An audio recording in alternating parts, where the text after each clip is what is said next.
down.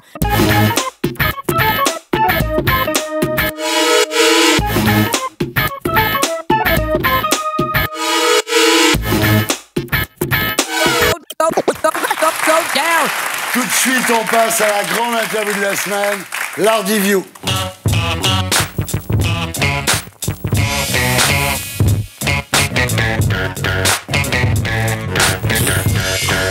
Riyad Satoufre, bonsoir. D'abord, c'est un plaisir de vous recevoir. C'est la première fois que je vous reçois dans l'une de mes émissions. C'est comme un premier rendez-vous. Vous buvez quoi? Là, c'est de l'eau fraîche. De l'eau fraîche. Vous êtes dit quoi dans le taxi? Merde, je vais devoir dire à quel âge je me suis fait violer par un imam en Syrie? Non, pas du tout, pas du tout, pas du tout. Je me suis dit que j'étais très content de venir parce que je vous ai regardé très très souvent à la télé et ça me fait un petit effet, un petit choc d'être avec vous. Ça me fait très plaisir. C'est comme moi le jour où je ferai Drucker. Ah, j'ai déjà fait. Tout le monde l'a fait sauf moi. Alors Riyad, vous êtes l'auteur de nombreuses BD à succès. La vie secrète des jeunes, publiée d'abord dans Charlie Hebdo, Pascal Brutal, Les Cahiers d'Esther et bien sûr L'Arabe du futur. Votre enfance en BD qui vous a valu de nombreux prix et qui s'est vendu pratiquement à 2 millions d'exemplaires. Vous êtes également cinéaste avec Les Beaux Gosses et Jackie au Royaume des filles. BD ou ciné, tout part toujours du dessin. En tout cas, faites gaffe quand même, parce que vous savez que dessinateur aujourd'hui, c'est un métier à risque. Un petit peu comme patron de bistrot à Marseille ou CRS le samedi. Viens, petite fille, dans mon comic strip. Viens faire des bulles, viens faire des.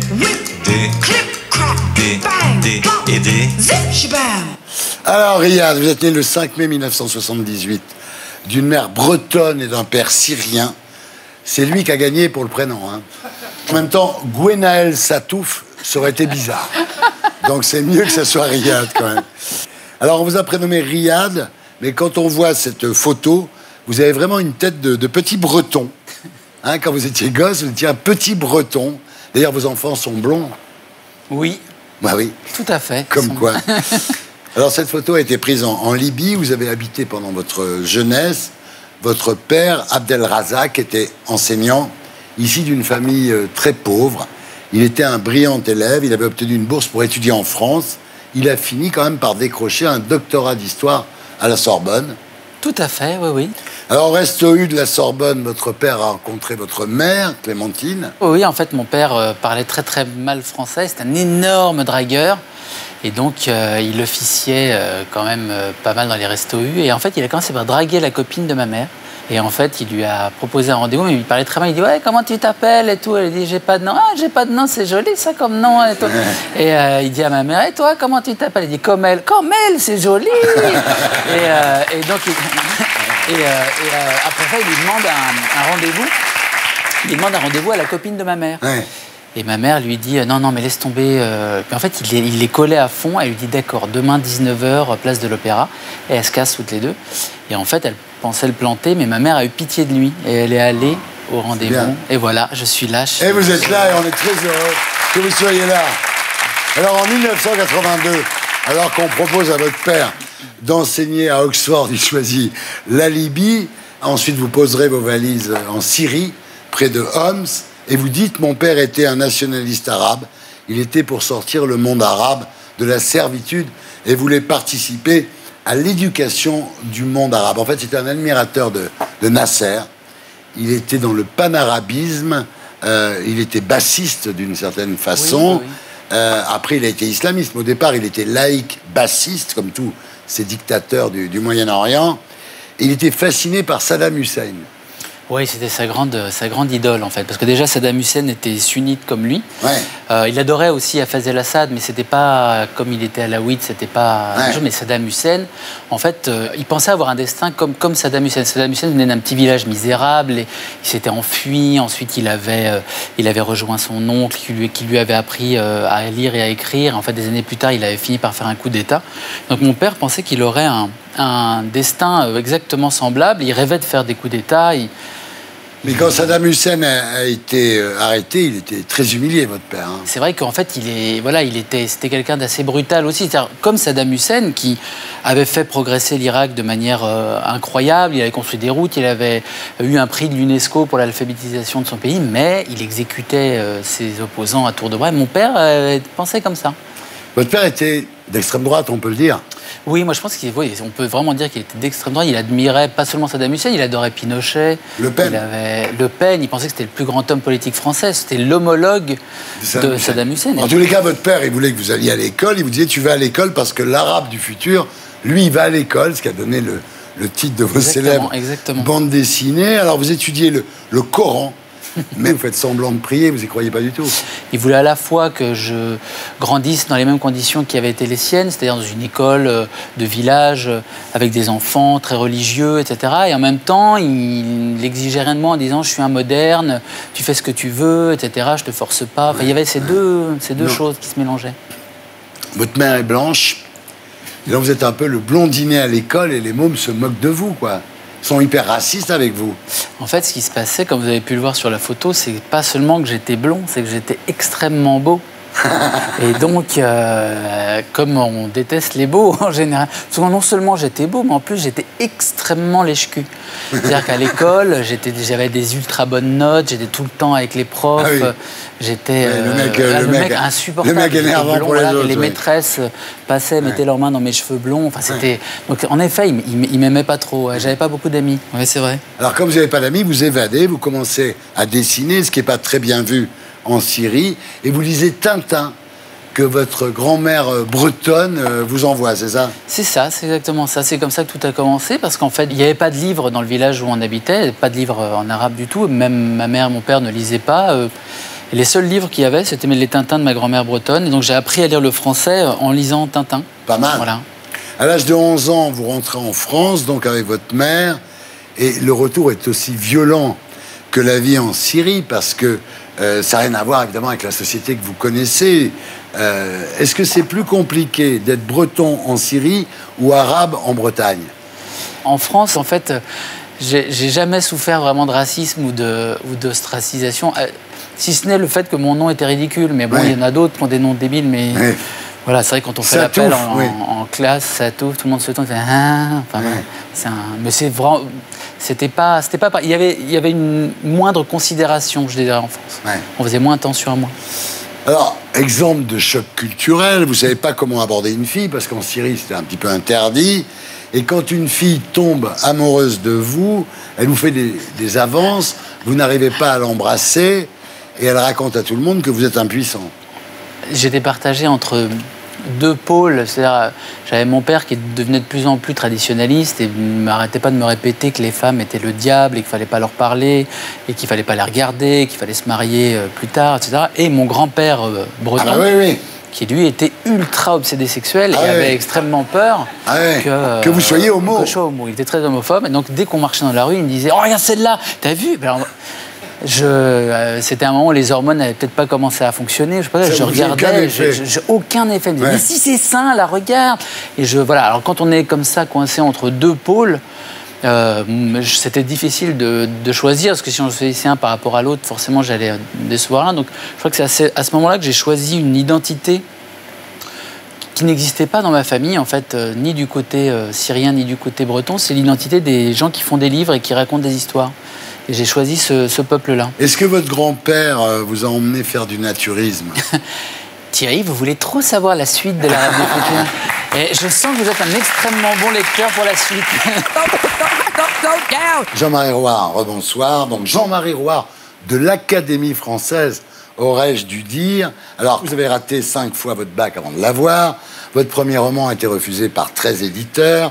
Vous avez dû vous présenter 5 fois à l'Académie avant d'être élu. Est-ce qu'avec les femmes, c'est pareil? C'est exactement pareil. Et je vais vous faire une confidence entre nous. Je pensais que l'Académie, ça aidait un peu à draguer. Et un soir, je dînais avec une très jolie fille, et j'avançais beaucoup d'arguments. J'ai eu le prix Renaudot, j'ai eu le prix Interallié, je suis un ami d'Ardisson, enfin, tout ce qui pouvait vraiment être flatteur. Et ça ne marchait pas. Alors, ça ne marchait pas. Alors, à la fin, pour la décider. Je dis, et puis vous savez, je suis à l'Académie française. Ouais. Je dis, ah, je ne savais pas que vous étiez si vieux. Alors, j'ai vu que Luc Ferry n'a pas été élu à l'Académie. C'était bien la peine, mon cher Luc, de ne pas venir dans cette émission pendant une saison par peur de faire une boulette qui t'aurait coûté l'Académie. Vous avez été pour ou contre Ferry? Écoutez, moi je suis pour tous les candidats. Ah oui? Oui, je suis pour tous les candidats parce que je suis resté un candidat. Comme je suis resté le type qui échouait au bac, oui, c'est vrai. qui voyait oui. ses livres refusés par les éditeurs. J'ai le sentiment d'être du côté des perdants, du oui. côté des vaincus. Et toute ma vie, quand je crée un nouveau livre, j'ai l'impression que c'est le premier livre. Vous savez, je trouve ce qu'il faut que les candidats sachent. On va leur donner un conseil. Oui. Parce qu'il y a certainement beaucoup qui nous écoutent. Oui. Il faut qu'ils sachent, d'une part, que c'est pas une honte d'être battu. Moi, je suis battu 4 fois. Oui. Et Victor Hugo aussi. Et donc, et puis ensuite, qu'il faut insister. Parce que c'est comme de l'entrée dans les Marines. On veut voir si les titres tiennent le coup. Voilà. Ouais. Moi, j'ai tenu le coup. Voilà. Alors, il y a plein de postes vacants à l'Académie. Alors, il y a Solers, évidemment, tout le monde pense à Solers, mais il a dit, mais pourquoi céder à cette comédie sociale? Aucun des écrivains que j'admire n'est à l'Académie. Donc Solers, déjà, lui, ne veut pas y aller, apparemment. Ça, c'est pas sympa. Alors, ouais, c'est pas sympa. Non, mais vous savez, il avait écrit un livre qui s'appelait La théorie des exceptions, où les gens qu'il admirait, c'était Lautréamont, c'était des gens vraiment qui étaient morts à 25 ans. Ouais. Il a une conception des poètes maudits. C'est sûr que les poètes maudits, il y en a eu très peu à l'Académie, mais quasiment pas à l'Académie. Verlaine a eu 0 voix, et Baudelaire, on lui a dit, il vaudrait mieux vous retirer. Ouais. Donc, si on a une conception de la littérature qui est très doloriste, en fait. Oui. Voilà, subversive, bah, c'est vrai que l'Académie n'est pas faite pour ça. Alors, Houellebecq, vous pensez qu'il peut rentrer à l'Académie française? Écoutez, je pense qu'il aurait pu rentrer. Ouais. Moi, je crois que l'Académie, c'est quand même aussi incarner le grand écrivain, si possible, donc, dans lesquels les Français se reconnaissent. C'est une certaine idée de la France, en fait. C'est une certaine idée de la France. Je ne veux pas dire que c'est la voix de la France, mais c'est quand même ça. Oui, quand même. Moi, j'aime beaucoup Houellebecq comme écrivain. Ouais. Mais j'aime beaucoup aussi Céline comme écrivain. Ouais. Je n'aurais pas voté pour Céline à l'Académie. Surtout après la guerre. Quand le Figaro fait sa une sur Houellebecq, ça doit vous gêner quand même. Non, c'est-à-dire que je trouve que ça mérite un débat, Houellebecq. Et vous voyez, la différence avec Jean d'Ormesson, c'est que Jean d'Ormesson, la grand-mère peut offrir à son petit-fils un livre de d'Ormesson pour sa première communion. Je ne vois pas la grand-mère. Quelle grand-mère offrirait un livre de Houellebecq où on parle quand même de fellation zoophile? Moi, j'ai rien contre la fellation. La zoophilie, je m'arrête. Alors, est-ce que Bernard-Henri Lévy a une chance d'entrer un jour à l'Académie? Oui, mais il faut qu'il ose. Ah oui. Et je crains que Bernard-Henri Lévy, que j'aime beaucoup, qui est un très vieil ami, eh bien, je crois qu'il n'a pas envie d'être perdant. Ouais. C'est sa différence avec moi. Ouais. Moi, je suis allé au-devant de l'échec toute ma vie. Et finalement, je trouve ça formidable d'être du côté des perdants parce qu'en fait, ce sentiment de l'échec, c'est ce qui doit guider tous les écrivains. Vous voyez ? Une question que je me pose sur l'Académie, parce qu'il y a quand même 5 femmes pour 31 hommes. Est-ce que ça suffit pour faire à manger ? Alors déjà, il y a eu une révolution. Ouais. C'est que, grâce à Jean d'Ormesson, il y a eu l'élection de Marguerite Yourcenar. C'est vrai que... Et puis, il y a quand même une femme qui est secrétaire perpétuelle. Oui, Carrère d'Encausse. Carrère d'Encausse, c'est quand même... C'est elle qui dirige les choses. Michel Serres, bonsoir. Bonsoir. Michel Serres, de l'Académie française, aurais-je dû dire. Et vous, en plus, vous êtes réellement immortel. Vous avez 88 ans, Michel. Oui. Vous êtes l'homme de 88 ans le plus jeune du monde, finalement. C'est ce qu'on dit, mais je cache bien mon jeu. Oui. C'est-à-dire, oui, je fais semblant d'être jeune, mais ce n'est pas vrai. Donc je le dis en secret, ce n'est pas vrai. Alors, heureusement que vous êtes immortel, parce qu'à l'Académie, on trouve personne pour remplacer les disparus. Vous prendriez qui, vous ? Luc Ferry, par exemple, il s'est présenté, il n'a pas été élu. Vous avez voté pour ou contre ? Les votes sont secrets, mon cher. Ah, d'accord. Les votes sont secrets. D'accord. Alors, sinon... C'est l'isoloir. Michel Houellebecq, par exemple, pensez qu'il mérite d'être à l'Académie française? Je voudrais bien qu'il vienne, oui. Oui, d'accord, très bien. Emmanuel Carrère d'Ancos, oui, non? Il y a déjà sa mère qui est là. Et voilà. Qui est secrétaire perpétuelle. C'est un problème de famille. Ah, voilà. D'accord, c'est emmerdant pour lui. Je ne rentre pas dans les affaires de famille, évidemment. Ouais. Est-ce que vous savez qui est Frédéric Becbédé, par exemple? Oui, bien sûr. Est-ce que vous pensez qu'il pourrait peut-être un jour entrer à l'Académie française? Pas, oui. Tout le monde peut rentrer à l'Académie, y compris vous, mon cher. Oh, bon. Alors, sinon, il reste Lynn Renault. Bon, Lynn Renault à l'Académie française, c'est pas gagné. Oui. Ou alors un robot. Est-ce qu'un jour vous pensez qu'il y aura un robot à l'Académie française? Mais d'une certaine manière, nous sommes tous des robots. Oui. Vous savez, bon, par exemple, on m'a maquillé, on m'a mis des choses pour l'écoute, etc. Je suis déjà un peu petit robotisé. robot. Voilà. Le mois dernier, vous avez fait la couverture du magazine Le Point avec ce titre « La femme qui fait peur aux islamistes et pas l'inverse ». Et pourtant, si vous n'avez pas d'armes, isolez-la dans une pièce et fracassez-lui le crâne avec une pierre, tranchez-lui la gorge et brûlez sa maison. Ou encore, j'ai une folle envie de lui crever les yeux avec un pic à glace, mais je pense que je vais l'égorger, ça fera l'affaire. Tout ça parce que vous ne voulez pas que vos amis de Charlie Hebdo soient morts pour rien, parce qu'au pays des Lumières, le droit au blasphème est un bien sacré. Merci de défendre le XVIIIe siècle français. Eh bien, c'est triste de se dire qu'on en est là, en 2019, à défendre l'héritage des Lumières, à défendre les valeurs fondamentales qui sont l'ADN de la République française, qui sont notre devise, liberté, égalité, fraternité, et puis le socle laïque de l'État français. La laïcité, ce n'est pas une opinion, ce n'est pas un dogme, c'est tout simplement la liberté d'avoir une opinion. Alors vous dites qu'il faut que l'islam se soumette à la critique, qu'il se soumette à l'humour, qu'il se soumette aux lois de la République, qu'il se soumette au droit français.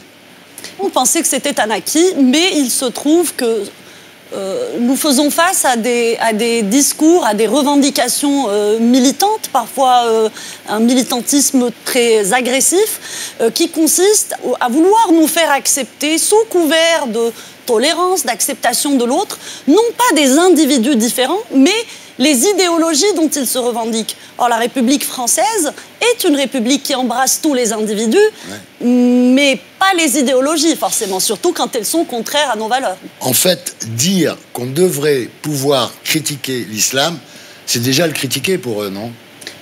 Oui, vous avez vu ce passage vidéo là qui m'a valu des menaces de mort. Je disais simplement que l'islam devait se soumettre à la critique. Je sais que ce combat-là n'est pas un détail. C'est un combat qui trace la frontière entre la civilisation et la barbarie. Alors, vous vous dites persuadé que si les médias en France avaient tous publié les caricatures de Mahomet le 11 janvier 2015, l'histoire aurait été différente. Tout à fait. Je pense que si tous les journaux de France et de Navarre et du reste du monde, d'ailleurs, avaient publié les caricatures dès la première affaire des caricatures en 2006, qu'est-ce qu'ils auraient fait, là, les terroristes? Ils auraient exterminé tous les journalistes, toutes les rédactions du monde.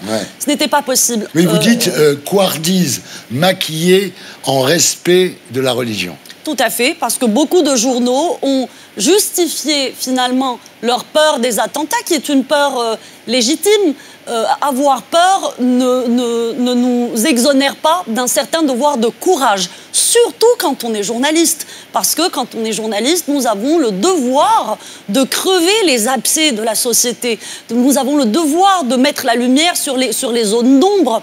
Et les journaux qui, à l'époque, avaient dit « Ah, nous ne le faisons pas parce que nous respectons l'islam ou les musulmans » ou je ne sais plus ce qu'ils avaient dit, en réalité, sous-entendaient que Charlie ne respectait pas et que donc, finalement, quelque part, cet attentat était justifié.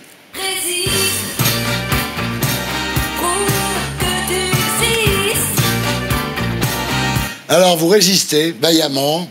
Le problème, c'est que bientôt, en France, il faudra choisir entre sa liberté d'expression et sa liberté de vivre sans garde du corps.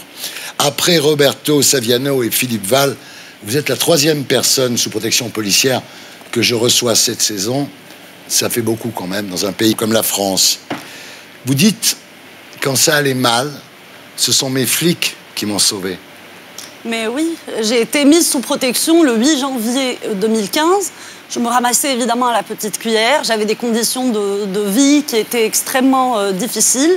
Et à ce moment-là, évidemment, comme beaucoup de mes collègues qui avaient survécu, nous avons atterri chez les psys, nous avons pris des anxiolytiques, des antidépresseurs.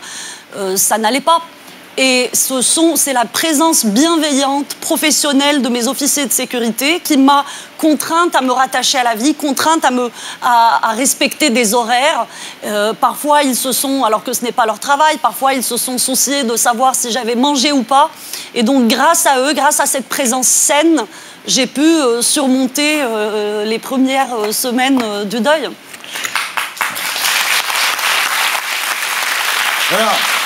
C'est bizarre quand même d'être accompagné par des gens qui sont là pour vous empêcher de mourir et qui pourraient mourir en vous protégeant quand même.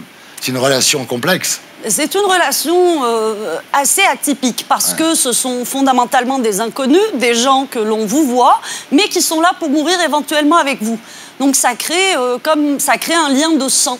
Et les attentats de Charlie m'ont fait découvrir que les liens de sang entre les personnes pouvaient se faire autrement qu'en étant issus de la même fratrie. Par exemple, avec mes collègues de Charlie Hebdo, eh bien, nous avons entre nous aujourd'hui le lien du sang, le sang des nôtres qui a coulé et qui nous lie d'une façon indéfectible. Vous êtes toujours là.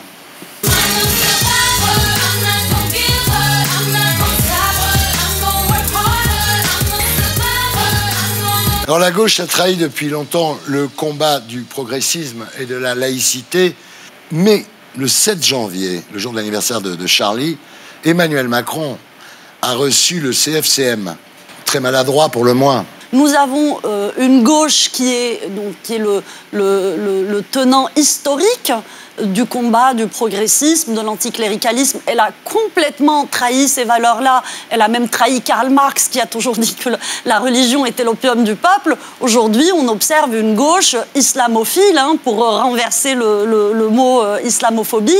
Et sur le plan électoral, là, tout le monde a trahi. C'est-à-dire que les compromissions électoralistes, l'adage « une mosquée, 3 mandats », les baux amphithéotiques, les terrains à 1 euro aux associations cultuelles islamistes pour construire des mosquées, ça, eh bien, la gauche et la droite sont toutes les deux mouillées. Et pourtant, dites-vous, l'islamisme a déjà perdu. Contrairement aux jeunes Français d'origine musulmane, les jeunes des pays musulmans, dites-vous, sont de plus en plus athées. Donc, pendant que l'obscurantisme s'empare de l'Europe, l'athéisme surgit dans les pays arabes. C'est là que j'en veux aux dirigeants de ce pays. Les dirigeants de ce pays n'ont pas compris que la plus belle prise de l'islam politique, ça sera l'Europe et notamment la France. Aujourd'hui, la nébuleuse islamiste internationale a très bien compris que les pays musulmans, moi c'est un peu fichu, puis de toute façon ce ne sont pas des démocraties, ils sont à la merci des régimes sur place. Tandis qu'en Europe, eh bien, ils détournent les droits humains, les valeurs démocratiques et les droits que nous avons dans ces pays-là à leur propre service, à leur propre profit. Et nos dirigeants, malheureusement, ne s'en rendent pas compte et laissent proliférer un islamisme militant qui fait des ravages, qui fait des dégâts dans toute une partie de la société. Est-ce qu'on peut dire qu'il y a une salafisation des musulmans de France ? Eh bien, lorsqu'on lit les statistiques, on ne peut que s'inquiéter. Lorsqu'on lit, par exemple, que 28% des jeunes issus de l'islam considèrent que la charia est supérieure aux lois de la République, on a toutes les raisons de s'inquiéter. Lorsqu'on lit les rapports des renseignements généraux qui nous racontent, par exemple, ce qui se passe dans les classes, lorsqu'on voit les revendications communautaristes de plus en plus nombreuses, de plus en plus stupides aussi, de plus en plus agressives, on a toutes les raisons de s'inquiéter finalement et de se dire où est l'essentiel. L'essentiel, c'est finalement la nation française, c'est la communauté nationale, c'est les droits que nous avons en France, c'est la liberté dont nous jouissons dans ce pays et qui pour moi est nettement plus cruciale, plus importante que la liberté de certains ou le choix de certains d'observer des bondieuseries auxquelles ils croient. Quand le président Macron, dernièrement, parle de sécession, est-ce que vous pensez qu'il a compris enfin ? J'espère qu'il a compris. J'espère qu'il a compris et j'ai bon espoir parce qu'il a par exemple renoncé à la modification qui était prévue de la loi de 1905. Parce que je pense qu'il a compris qu'il aurait ouvert là une boîte de Pandore dont seraient sortis des monstres ingérables. Ceci étant dit, maintenant il reste ce chantier de restructuration, de réorganisation de ce qu'ils appellent l'islam de France. Je m'insurge d'ailleurs contre ce terme parce que pour moi il n'y a pas d'islam de France, il y a un islam en France, pas plus qu'il y a un christianisme de France ou un judaïsme de France. Donc lorsqu'on voit ce projet de réorganisation de l'islam en France, on voit que les propositions qui sont faites à l'exécutif sont gangrénées de haut en bas par la présence de l'UOIF qui s'appelle maintenant Musulmans de France, donc des frères musulmans. Les frères musulmans qui, je le rappelle, sont interdits dans des pays comme les Émirats, par exemple. En France, ils ont pour interlocuteurs Macron, Castaner, tout va bien et personne ne s'en offusque. À quoi ça sert d'avoir un nom? Il y a une dernière chose, là, j'y repense. J'en parlais à ma femme à l'instant. C'est la question Colombo.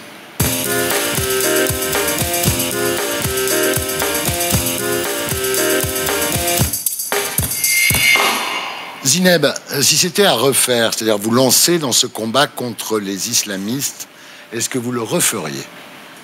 Si c'était à refaire, je serais même peut-être allé plus loin. Vous savez qu'au moment où il y a eu les attentats de Charlie, on avait pour projet, pour rêve avec Sharp d'aller rejoindre les femmes peshmerga kurdes qui se battaient contre Daesh, chose que je n'ai jamais pu faire. Il y a eu les attentats, ensuite j'ai eu une petite fille. Mais je pense que si c'était à refaire, je le ferais avec la même verve, la même véhémence et peut-être avec beaucoup plus d'énergie.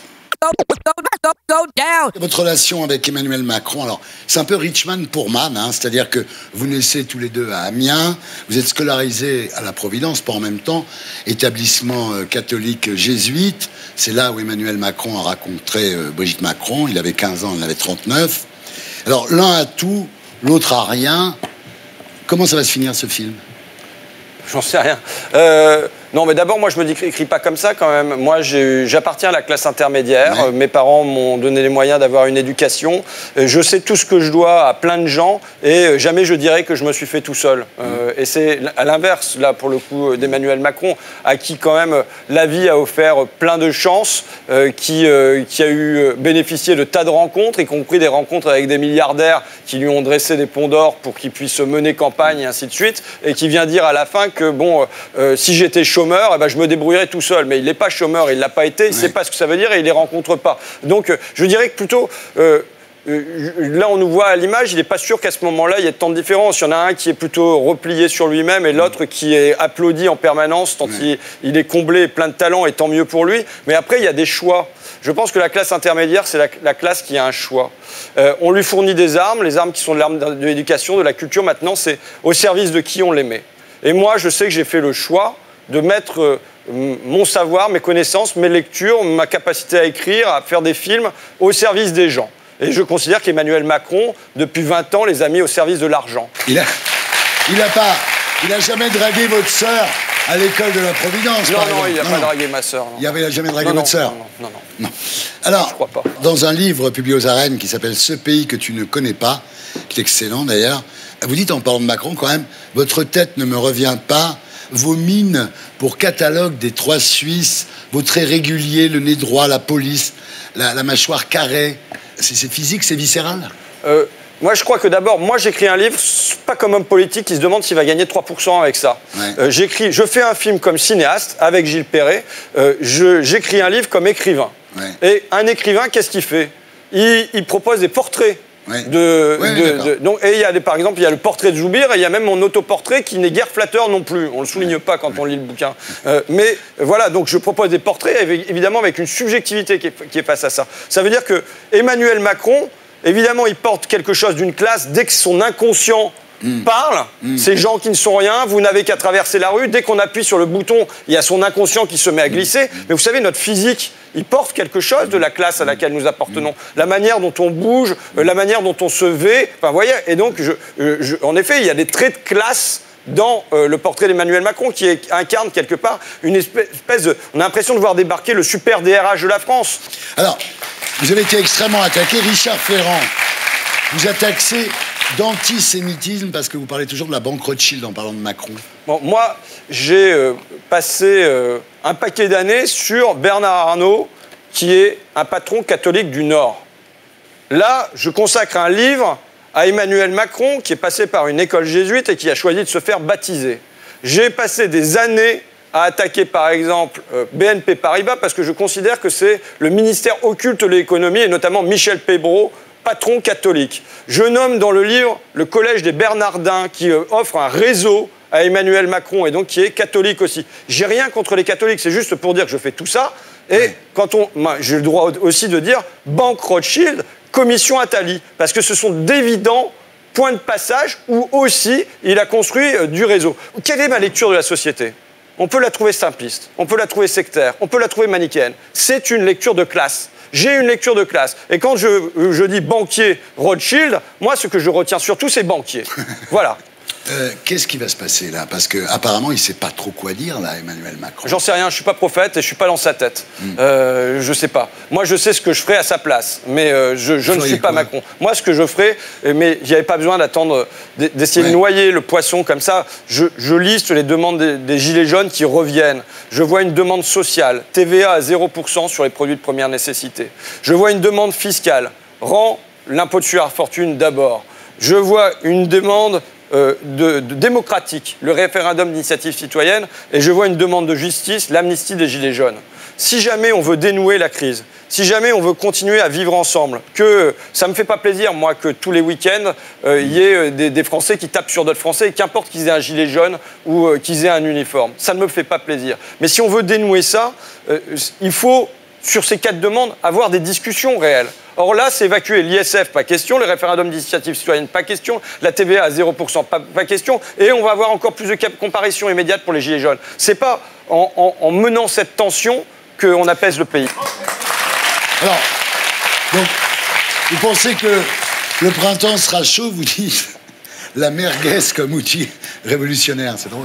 Ben oui, parce que j'ai vu une interview dans le Parisien des proches de Macron qui disait il est au bord du burn-out, donc ça veut dire qu'on peut y arriver. Bon, moi j'ai une proposition de loi sur le burn-out, donc si ça peut lui servir, il est rincé, il est essoré, puis il dit surtout on angoisse parce qu'avec le retour, avec les beaux jours, ça va être le retour des Gilets jaunes qui vont faire des barbecues sur les ronds-points. Ouais. Et donc je me suis dit, voilà l'idée, la merguez révolutionnaire, l'apéro Facebook géant. Vous avez une autre idée aussi, c'est d'accompagner le gilet jaune d'un petit jaune. Voilà. Philippe Manœuvre, comment va Mick Jagger? Ça va mieux. Ah ouais? Oui, on est très rassurés. En plus, la tournée n'a pas été annulée, elle a été juste reportée. Donc on attend des nouvelles dates. Il va mieux. Il avait quoi au cœur exactement? Il avait un problème dans une valve. Le cœur, c'est des valves. Il y a 4 valves et il y en avait une qui n'allait plus du tout. Quoi. Donc, sa flèche s'est effondrée aussi. Non, sa flèche va très bien. Sa flèche est toujours en flamme, Mick Jagger. Nouvel album à la fin de l'année? Ah oui, j'espère. Enfin là, je sais pas, ça va peut-être tout ralentir. Je ne sais pas quand Mick va pouvoir rechanter. Toute la nation stonienne est fébrile. Ouais. Mais il travaille sur un album. Alors vous êtes très très fan. Hein. Vous portez même des chaussettes Rolling Stones. Aujourd'hui. C'est un petit peu le Karl Lagerfeld du rock'n'roll. Vous portez des lunettes de soleil, on comprend rien à ce que vous dites. Et tout le monde vous adore. J'imagine que vous porterez ces lunettes tant que John Lennon sera mort, en fait, non? Voilà, dans mon cercueil, je les ai. Voilà. J'imagine, oui. Vous avez 64 ans. Ouais. Will you still need me? Will you still feed me? When I'm 64. Il n'y a que les vieux qui peuvent comprendre, c'est une chanson des Beatles.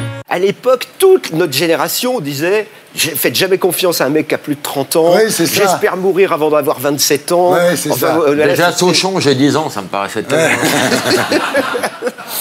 Alors, nous parlerons du concert Rockin' Thousand. Comment on dit? Rockin' Mill. Le 29 juin 2019 au Stade de France. Il y a 1000 mecs qui vont jouer au Stade de France. Ça va être assez extraordinaire.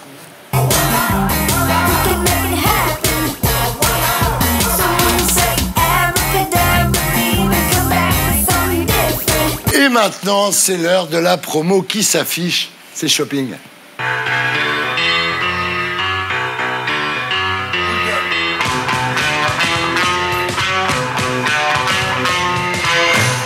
Alors, Philippe Manœuvre, bonsoir. Rebonsoir Thierry. Alors, vous êtes ici ce soir pour parler de Rockin' 1000, un concert au Stade de France où vont jouer 1000 musiciens amateurs, l'un après l'autre ou tous ensemble? Non, pas l'un après l'autre. Il y a encore plein de gens qui n'ont pas compris le concept. Et il y a des taxis qui me demandent mais alors, il y aura du monde, on peut venir? Oui, vous pouvez venir, c'est ouvert, c'est public. Et effectivement, je ne vais pas faire jouer 4 mecs après 4 mecs, 1000, on serait encore là 4 jours après. Ouais. C'est 1000 rockers qui vont jouer ensemble. C'est super idée. Et le fait que tu aies perdu le blind test, ça va pas préjudice Comme je perds le blind test sur Whitney Houston, ça va pas gêner les rockers, a priori, tu vois.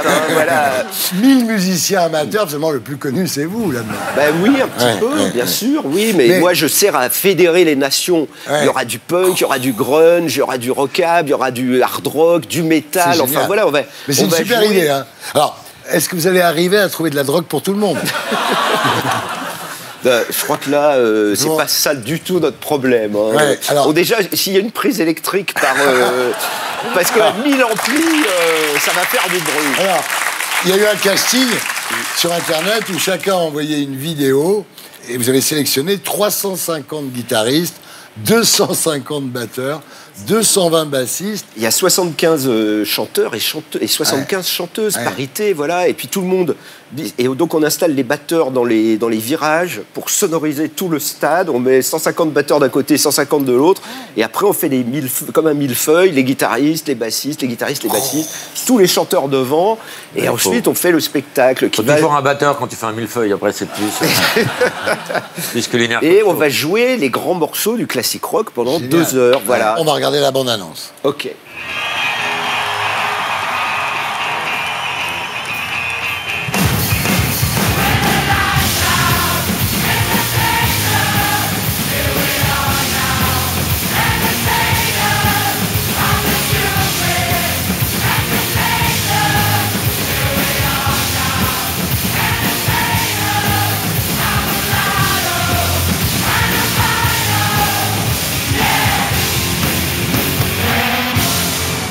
C'est pas mal. En fait, l'idée vient d'un informaticien italien qui a lancé l'affaire pour faire venir les Foo Fighters à Cesena. 1000 musiciens ont joué Learn to Fly. 48 millions de vues sur YouTube. On regarde à quoi ça ressemble.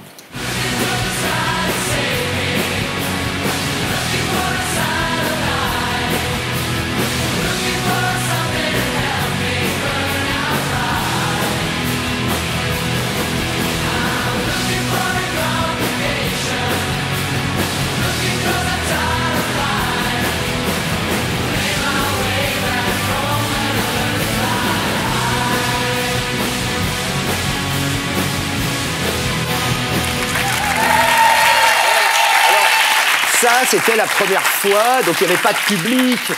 C'était juste pour attirer l'attention des Foo Fighters. Qui sont venus, finalement. Qui, finalement, évidemment, sont venus, parce que Dave Grohl aime bien faire un peu le buzz, et quand on l'appelle aussi gentiment, il a dit « Ok, on y va, on va jouer pour vous ». Et puis après, ils avaient pris le goût du truc, ils ont découvert qu'en fait, avec des oreillettes, on arrive à synchroniser 1000 musiciens ensemble. Et ça fait un son fantastique. Bah oui. Parce qu'il y a un truc qui se dégage, enfin une ampleur sonore qu'on ne voit que là. Et du coup, ils l'ont fait dans le stade de Florence, 1 fois, 2 fois, 3 fois, et là, maintenant, eh ben, ils arrivent en France, et après, ils vont le faire en Allemagne. Voilà. Oui, c'est ça, oui, c'est un truc qui va devenir mondial. On espère que ça va devenir mondial, on espère que ça va être des rendez-vous, ça peut être un rendez-vous régulier, parce qu'aujourd'hui, le rock, c'est ça. Il y a quand même des années qu'aucune major n'a signé un nouveau groupe ou un nouvel artiste rock, donc maintenant, c'est à nous de créer des événements rock, parce que le rock... Matt Pokora, c'est de la merde, ok. Je suis très déçu par ce critique. Et l'ambition de Rock in Mill, oui, ça serait de devenir pérenne, déjà, c'est de prouver qu'on va remplir le stade. Parce que les artistes qui remplissent un stade au monde, il y en a 10, hein, il n'y a pas beaucoup plus. C'est un truc colossal, le Stade de France. Dans un métier pyramidal comme la musique, c'est vraiment le sommet absolu. Et là, ces 1000 amateurs vont devenir les superstars d'un soir. C'est fou pour eux-mêmes. Oui, c'est un truc... Ils se retrouvent au Stade de France. C'est génial. Une super idée.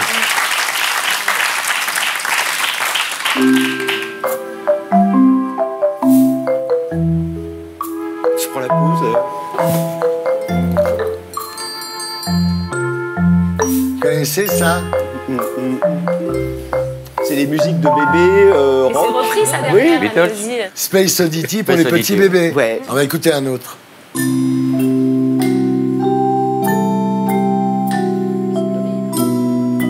Laurent? Oui, je l'ai.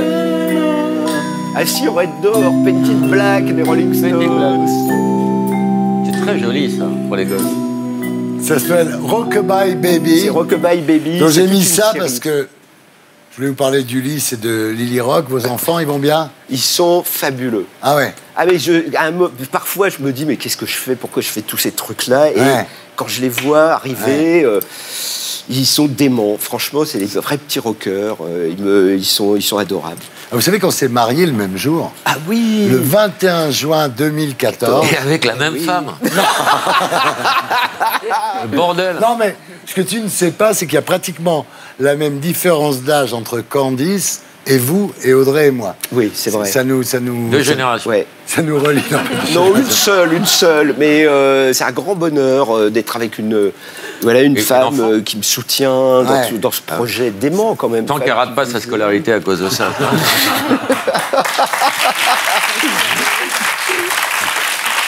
Alors, finalement, Philippe, in your life, est-ce que vous avez été plus sexe, drugs ou rock'n'roll? Rock'n'roll, Ah, sinon rock'n'roll. je serais mort. Ouais. Non, parce que moi, c'est la musique. J'étais venu pour la musique. Alors évidemment, il y a des gens qui, en venant pour la musique, ont découvert la drogue ou des trucs et ils sont partis là-dedans. Mais moi, pas. Moi, j'étais là pour le rock. Et donc, j'ai toujours défendu ça, essayé de me bagarrer pour le rock, aider les musiciens.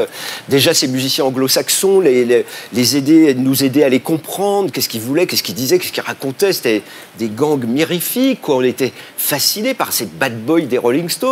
Moi, ils s'habillaient d'une certaine façon. Tous les lycéens de France s'habillaient pareil. On apprenait qu'ils fumaient de l'herbe. Tout le monde voulait fumer de l'herbe. On fumait du thym. On était prêts, quoi. J'ai dit tout le temps, quand on parle des Beatles, je dis tout le temps, quand ils se mariaient, je me mariais. Quand ils divorçaient, je divorçais. Et quand ils se droguaient, je me droguais. Voilà, c'était nos maîtres. On a tout fait comme eux, quoi. C'est exactement ça. Et aujourd'hui, ils sont encore là, les Stones. Et nous, on est encore là. Et c'est merveilleux, quoi. Donc, waouh. Alors nous recevons ce soir le rayon de soleil des après-midi de France 2, le porte-bonheur de Delphine Ernotte. La cochonne du service public. Non, j'ai pas dit ça. La nouvelle. joli, laisse-moi C'était bien, non, c'était bien. profiter, Laurent. Là, je continue. La nouvelle reine des témoignages de la télévision française, Faustine Bollard.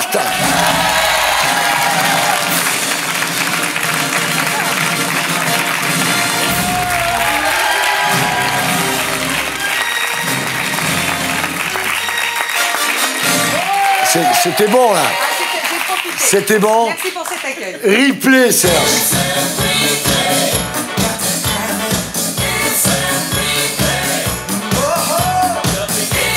Alors, nous recevons ce soir le rayon de soleil des après-midi de France 2, le porte-bonheur de Delphine Ernotte, la nouvelle reine des témoignages de la télévision française, Faustine Bollard. Elle était quand même mieux à l'époque. Hein. Elle a pris un coup là en 10 secondes. Ça va. Jean-Luc Delarue serait fier de vous. Ah, j'aime l'idée, je ne sais pas s'il serait fier, mais en tout cas qu'il soit content que l'émission de témoignage qu'il a mis à l'antenne à l'époque soit peut-être gardé la portée ligne. avec succès. Ouais. Ah. C'est pas Youssou N'Dour, ça? Ça Ça se discute. Oui, je sais. Ça se discute. C'est l'ancêtre du portable, ça. Ouais. Si on décrit, Janine, j'aurais 20 minutes de retard. Et il arrivait sur la fin du générique. Toujours, on se demandait s'il allait être en retard ou pas. On se demandait s'il allait être là quand on connaissait Jean-Luc. Un petit peu à la fin. Alors, en tous les cas, votre émission, ça commence aujourd'hui, dépasse désormais le million de téléspectateurs et 10% de part de marché sur C'est France. incroyable, puisque ça commence aujourd'hui. Ouais, c'est dingue. Comment on l'a fait, quoi. Et en fait, vous devez, Faustine, votre meilleure audience à l'incendie de Notre-Dame de Paris. Ah ouais? Le lendemain de 13%, l'incendie, on a fait 13%. tout le monde a regardé le journal de France 2, et ce jour-là, vous avez fait 12,6% de part de marché, comme quoi cet incendie, finalement, était un mal pour un bien. Alors, on a fait 13 quelques jours plus tard. Avec Oui. quoi? Il y a eu Avec un quoi accident de car en Pologne. Ceci étant, il y a 2 points noirs. Ah, on les voit d'ici. Salaud. D'abord, il y a Rex. Non, ça y est. On l'a tué, le chien. Vous avez tué le chien. On a tué le chien. C'est sûr. Non, alors ne vous inquiétez pas, on n'a pas vraiment tué le chien. Parce que je vois qu'il y C'est en a moi qui s'inquiètent. tuais le chien. Mais il s'avère qu'en effet, pendant un certain temps, le Rex sur France 3 arrivait devant nous. Donc on nous disait, il faut vraiment qu'on arrive à tuer le chien. Mais c'était une expression, évidemment. Il s'avère que C'est comme maintenant, la le meuf. chien est retourné à la niche. C'est on va dire. comme Sibeth Ndiaye qui dit la meuf est dead, quoi. Il Voilà, faut tuer c'est le ça. chien, voilà. Évidemment. Et vous avez fait comment? Vous avez dit que c'était pas le vrai, parce qu'en fait, ce chien, Rex. On est vraiment en train de parler Rex. de ça, en fait. Rex.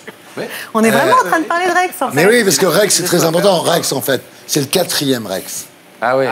C'est pas le vrai Il y chien. a eu le grand Rex. Il y a eu le grand Rex. Il y a eu le fixe, il y a eu le Il y a eu le T-Rex. Il y a eu le T-Rex. Et donc, c'est le 4e Rex.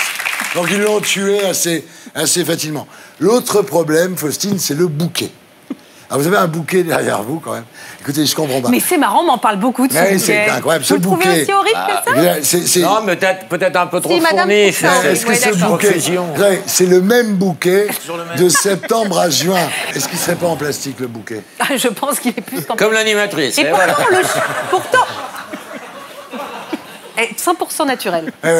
On vérifiera. Non, Faustine, vous avez jamais fait d'opération. Hein. Si, mais je dirais 8 pas fois quoi. 7. Mais pas les seins. 8 Si fois vous 7. Les hommes, on leur dit, on a fait un petit truc, et tout de suite, ils regardent vos seins. Ah non. Non, mais non. Enfin, je vais pas- c'est quoi, alors Je me suis fait opérer des paupières, parce que j'avais les paupières Ah, un le peu paupière qui tombantes. tombait. J'avais un petit peu le Je me petit souviens, théâtre vous de disiez Bouvard. toujours, à l'époque, vous comme étiez là, ça. vous dites bonjour, comment ça va et tout, et à un moment, vous avez dit, Faustine, il faut quand même opérer les paupières. Ouais. Tu as raison, C'était ça ou la canne blanche?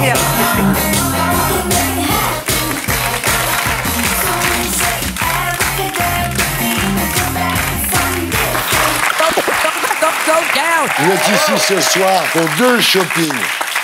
Il y a d'abord, ça commence aujourd'hui, du lundi au vendredi à 13h55 sur France 2. Et à table, manger sain, dépenser moins, le mardi 14 mai en prime time sur France 2. C'est ça. Alors, on commence par ça commence Mais c'est aujourd'hui. difficile, on commence par ça. Alors, je rappelle le principe de l'émission. Des gens qui ont une vie de merde, qui racontent leur vie à des gens qui, finalement, se disent que leur vie, en comparaison, est pas mal. Voilà, c'est moi qui ai un grand respect de mes invités, ça va m'aider. Ça cartonne. 1 million, 10% de part de marché. J'imagine, Faustine, que par des formations professionnelles, vous voyez les gens que vous rencontrez à travers les thématiques de votre émission désormais. Par exemple, Yoann Rioux, c'est une thématique. Au collège, j'étais choisi en dernier quand on faisait les équipes de foot. Je le vois plutôt dans les asexués. Ah! C'est vrai, hein? Non, mais c'est vrai, J'ai oui. fait une émission il y a Je baisse dernièrement pas, je baisse pas. Mais je n'en éprouve C'était pas pas le ça. désir. Voilà, ça ne je baisse m'intéresse pas. L'intitulé exact, c'était Ma bite ne me sert à rien. Je baisse pas. Et Non, mais ça c'est ne vrai. m'intéresse pas. et Ça ça ne m'intéresse m'intéresse pas. pas. Capissé, en créole. Et j'ai même des couples qui disent je n'éprouve pas. C'est-à-dire que toi, tu es célibataire, Yann? Je me permets de te tutoyer. Mais il y a des couples aussi qui viennent en disant nous n'avons aucune relation sexuelle et ça ne nous manque pas et on est très heureux, très épanouis. C'est dingue. Donc, je le recevrai bien volontiers. Bon, J'ai des ampoules aux mains, encore une thématique.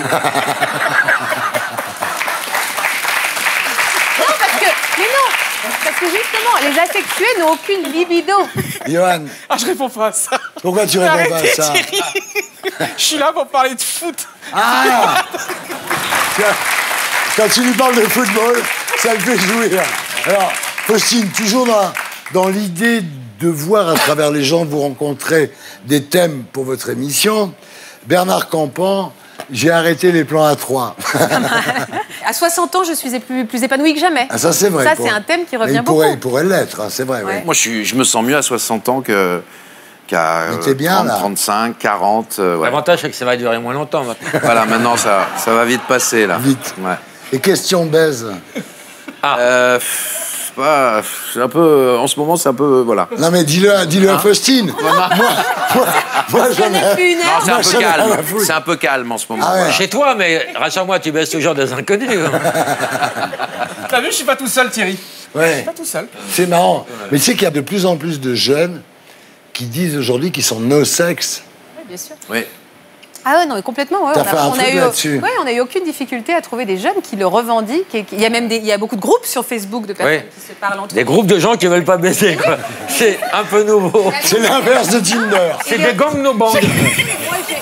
On est des rebelles, hein. J'ai reçu une invitée qui m'a expliqué qu'elle allait sur Facebook pour rencontrer quelqu'un qui ne voudrait pas de sexe comme elle, mais pour se mettre ensemble. Ah oui, Pour être ensemble, pour partager d'autres choses, mais je ne veux pas. Il y a des boîtes de non-cul. Alors, moi, par exemple, pour y faire, j'ai connu l'amour à 60 ans. Ah bah complètement. Mon deuxième mariage troisième. Ah pardon. Ah bah alors je me suis mariée 3 fois. Le troisième était le bon. Voilà, le troisième c'est comme était les le bon. évasions de François Mitterrand. La troisième était la bonne. Exactement. Voilà. Elle est plus jeune que vous, Thierry? Ah, elle est carrément plus jeune, elle a 43 ans. Eh ben, on peut faire aussi ce thème-là. Oui. Voilà. Voilà, mon bonheur avec une femme beaucoup plus jeune. Bah, on peut venir, Voilà. je peux venir. Ah mais moi, je peux vous faire 2 heures là, si vous voulez. là hein. là là.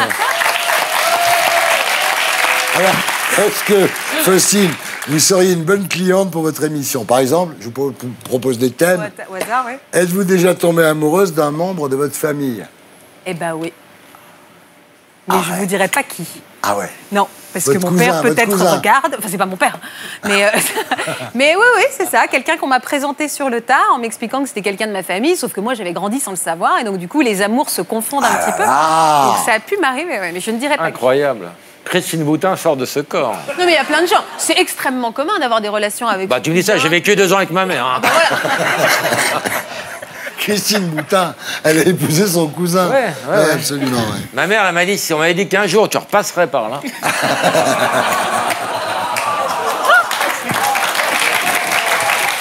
Bon, Elle est bonne, celle-là, elle est très bonne. alors, avez-vous déjà trompé Votre père avec votre sœur. Là, ça devient pénible. Avez-vous déjà... Faustine, c'est les thèmes de Ah, l'émission. c'est pour ça, vas-y, moi je suis Alors, prête. avez-vous déjà trompé votre mari avec son meilleur ami? Non, je n'ai pas trompé mon mari. Jamais. Avec son animal de compagnie. Non, et puis, comme vous connaissez mon mari, vous savez que de toutes les manières, Attendez, je serais morte avant de pouvoir le dire. Vous avez vraiment le gros lot. Oui. Il est venu ici, je l'adore. On regarde d'ailleurs ce qu'il a déclaré dans cette émission. Magnéto, Serge. On nous dit il faut être comme ça, il faut être un parangon de vertu. Et en réalité, on fait fi de tout ce qu'on est biologiquement, animalement. L'un exemple, par exemple, c'est la vie de couple. On vous dit il faut être... Non mais c'est vrai, toute sa vie, il faut être avec la même personne, fidèle, etc. On n'est animalement pas fait pour ça. Donc il faut faire un travail intellectuel pour que ça tienne 30, 40, 50 ans. Et ta femme, elle sait que tu n'es pas fait animalement pour tenir... Elle a l'info ou pas? Est-ce qu'il ose vous le dire? Non. Pas du tout. Il le dit quand C'est il marrant, est là. j'ai pas vu ce passage-là. Je vais lui casser la gueule. En revenant à la maison, voilà, on va lui très dire. bien. Confidence pour confidence, c'est moi que j'aime m'accorder vous si vous voulez. Les caresses, restez pas. Alors, votre deuxième shopping, Alors, c'est à table, manger sain, dépenser dépenser moins. C'est pas con. En même temps, le 14 mai en prime sur France 2, en compagnie du chef Yves Camdeborde Canne de board. et une nutritionniste qui s'appelle Mathilde Touvier. Chercheuse à l'INSERM, ouais. Voilà, exactement. Donc l'idée, c'est de faire une émission dans la bonne humeur, sans culpabiliser les gens, qui est- et décortiquer ce qu'on a dans notre Ce qui est assiette, quand ce qu'on a même tout dans dingue, notre c'est de assiette. voir à quel point la télévision a changé, parce qu'avant, un prime time, il y avait des girls, il y avait de la Ouais, musique. c'était intéressant. C'est vrai, hein. Ouais, Non, maintenant, c'est- c'est dans un Les supermarché. vrais gens dans un supermarché. Eh, y Mais a c'est pas que ultra ça. concernant. Mais d'accord, C'est mais dans ultra la vie, concernant de ce on qu'on a peut dans l'assiette s'envoyer en aujourd'hui, l'air. c'est tout. Ta Bon. gueule. C'est hyper concernant. Faustine, un seul conseil. Arrêtez le métier. Non, Faustine, Oui, mon vous savez à quel point je vous aime et Moi je vous ai aussi, je toujours t'aime. soutenu. Simplement, un seul conseil, ne retombez pas dans la gourmandisme comme du temps de... Regardez. Ça, c'est vache. C'est une photo en fin de grossesse, tu vois. J'étais vraiment au bout, là. Arrêtez-vous tout de suite.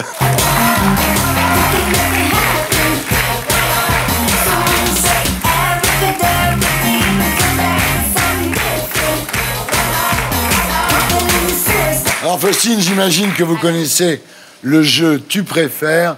On va y jouer tout de suite. Ok. Ok. Ok. Should I stay or should I go now? Should I stay or should I go? Alors Faustine, est-ce que tu préfères présenter une émission pas coiffée et pas maquillée ou présenter une émission avec des vêtements complètement transparents? Pas coiffé, pas maquillé. Ah ouais. Ah ben, je viens d'avoir 40 ans, le corps s'expose moins quand même. Hein. Oh ben ça va quand même. Il y a des gens qui aiment. Le quand même est un peu Il y a des dislards. Hein. Tu sais, il y a 8 jours, j'étais dans un restaurant, puis à un moment, quelqu'un me raconte sa vie. Comme ça, la mort de ses parents, je sais pas quoi. Et à la fin, elle me dit « Ah, t'as réussi à me faire parler ?» Et je déclame fort. Tu sais, personne me résiste. Je dis ça comme ça. Il y a quelqu'un à la table à côté qui arrive et qui dit « Oh, je viens voir la fille qui dit que personne lui résiste. » Et alors, je lui dis « Bah non, mais je disais pas ça dans le sens résigné. » Il me regarde, il me fait « Bah, je m'attendais à une déesse. Maintenant que je vous vois, petit charme sympathique. » Oh là là! Change de restaurant. La violence. Violent. Et après, il me dit « Oh, ça va, te vexe pas, on a le même âge. » Vous avez quel âge? 48 ans, il me dit. Depuis, j'ai décidé que je ne ferai jamais d'émission nue, puisque donc j'ai passé l'âge. D'accord. Alors, est-ce que tu préfères qu'on dise que tu as de l'empathie, mais que tu es un peu con-con, ou que tu n'as pas d'empathie, mais que tu es très intelligente? Ah, je suis peut-être un peu con-con, en fait. Oh non. Donc je dis un peu. J'aime bien l'empathie. Est-ce que tu préfères un orgasme chaque fois que tu entends « ça commence aujourd'hui » ou crier « ça commence aujourd'hui » à chaque fois que tu as un orgasme? Ah, moi, j'ai l'orgasme sonore. Ah oui? Moi, j'ai un orgasme sonore, donc la prochaine fois, je penserai à toi et je crierai « ça commence ». Et les voisins?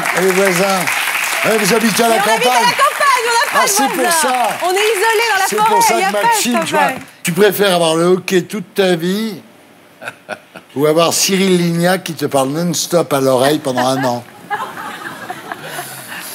Ben, il me manque, Cyril, j'ai plus de nouvelles. Ben non. Alors du coup, je serais contente de l'entendre dans mon oreille. 1 an, c'est lourd quand même, hein. Ouais. Parce qu'il y a un accent surtout. Avec son accent. Quand on passe du temps avec Cyril, à la fin, on a son accent, Ah oui, c'est comme tous horrible. les gens. Donc C'est horrible, forcément... c'est horrible. Est-ce que tu préfères faire l'amour en pensant à Jean-Marc Morandini ou à Michel Drucker? Michel, de loin Michel, parce que Michel, il est bien gaulé. Michel.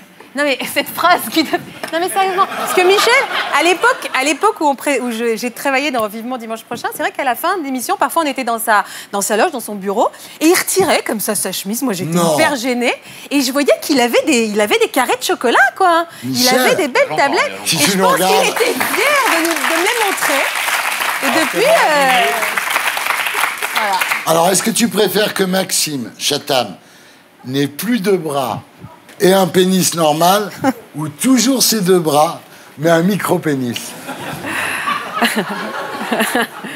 J'ai un magicien des mains, donc c'est un écrivain. C'est un écrivain, il sait y faire. Voilà, il sait écrire des histoires sur mon Il corps. est pas mal en plus physiquement. Mais est-ce que tu préfères être topless dans Voici? Mais t'arrêtes avec tes questions toujours comme ça, là. Non, mais- Vous avez remarqué, il pose que des questions un peu...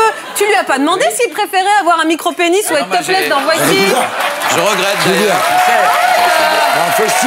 Faustine, je fais très attention parce que je sais qu'il a un micro-pénis et je risque pas d'en parler. tu Et en vois. plus, c'est bizarre, Faustine, je reconnais pas mon Thierry, c'est la première fois qu'il pose des questions un peu perso. C'est vrai. C'est vrai que c'est ça vrai, arrive. c'est vrai. Et un peu Non, mais anglais. alors, topless dans Voici ou Maxime avec une autre femme, voilà, c'est tout. Ah, topless dans Voici. Ah non, Topless dans merci. Voici. Ah ouais. Est-ce que tu préfères avoir des doigts aussi longs que tes jambes ou des jambes aussi longues que tes doigts? Elle est complètement con, cette question. Attends, donc, hein. ça c'est rien, tu vas voir la prochaine. Elle est complètement... Profite de celle-là, Des doigts. parce que tu vas la des regretter. doigts. Attends, mais je l'ai pas comprise. Des doigts Vas-y. aussi Des doigts. longs que tes jambes. Des doigts. Donc ou avoir des des jambes rikikis. aussi longues que... Mais qu'est-ce que tu veux que je réponde à cette question de teubé, quoi? Il n'y a pas de Mais réponse, c'est quoi. toi. Mais je T'aimes sais pas avoir euh, le doigt long, voilà, c'est tout. Ah, avoir le doigt long. Ah ouais. oui. Donc j'ai un sens de la logique très développé. Non. Bon, très bien. Alors. Fais la y a- chatte, fais la chatte. Non, non, j'ai dit on fait pas la chatte. Si, les gens se caressent, Non, c'est j'ai dit on maintenant. fait pas la chatte. Alors, est-ce que tu préfères Oh là là Mais c'est là pas là une question de chatte. Est-ce que tu préfères Aide-moi, Bernard. de voir Un trou de balle, Non, non. mais au centre, ou 2 Péter excentrés. la bouche toute ta vie. Qu'est-ce que je préfère? Non, c'est pas ça. C'est beaucoup plus... Vas-y. C'est beaucoup moins... Spirituel, Voilà. vas-y. Et c'est plus intellectuel. Est-ce que tu préfères... Il est mort de rire. Est-ce que tu préfères devoir répondre à ces questions de merde Pourri. pendant 10 minutes ou que Buffy te fasse chier pendant 1 heure? Il me fait chier depuis ma naissance, il est toujours là, donc c'est bon, je préfère le garder.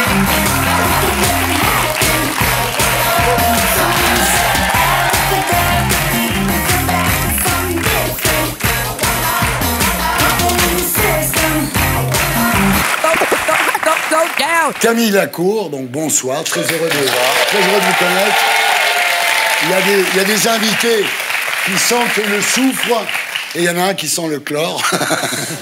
Alors, je rappelle, donc votre spécialité, c'était 50 mètres et 100 mètres d'eau. Alors, le dos, c'est très bizarre parce que, effectivement, on regarde le plafond et on se fracasse la tête contre le rebord. C'est comme la position du missionnaire. Ouais. Pas dans la position du missionnaire, les hommes sont pas sur le dos. Je parlais des femmes. Ah, d'accord. Alors, vous publiez 50 nuances de bleu chez Michel Lafon, donc c'est une autobiographie. On y découvre l'histoire d'un homme qui a beaucoup souffert d'être un beau gosse, beaucoup souffert de devenir un célèbre, beaucoup souffert de se faire arracher sa chemise par des filles, beaucoup souffert d'être obligé de coucher avec 13 filles en 1 semaine. Enfin, c'est un témoignage poignant dont nous parlerons tout à l'heure. Enfin, 13 filles en 1 semaine, en tous les cas, ça montre que vous n'êtes pas superstitieux, finalement. Non, ouais, c'est vrai que j'aurais pu soit m'arrêter avant, soit après, mais voilà, c'était une parenthèse un peu folle. Mais vous en parlez très bien, je trouve. Est-ce que le record a été homologué? Je sais pas, il faudrait que j'appelle la Fédé. Ouais. Et à l'époque, il paraît... Faut que je vois avec Rocco. Vous faisiez l'amour uniquement sur le dos.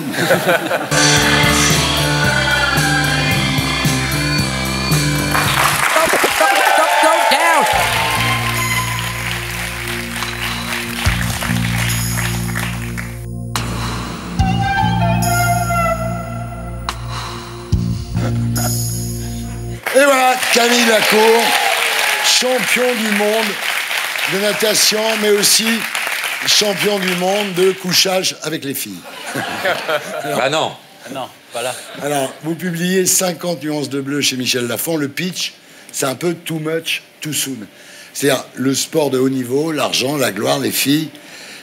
La petite existence que l'on nomme la grande vie, comme disait Paul Morand.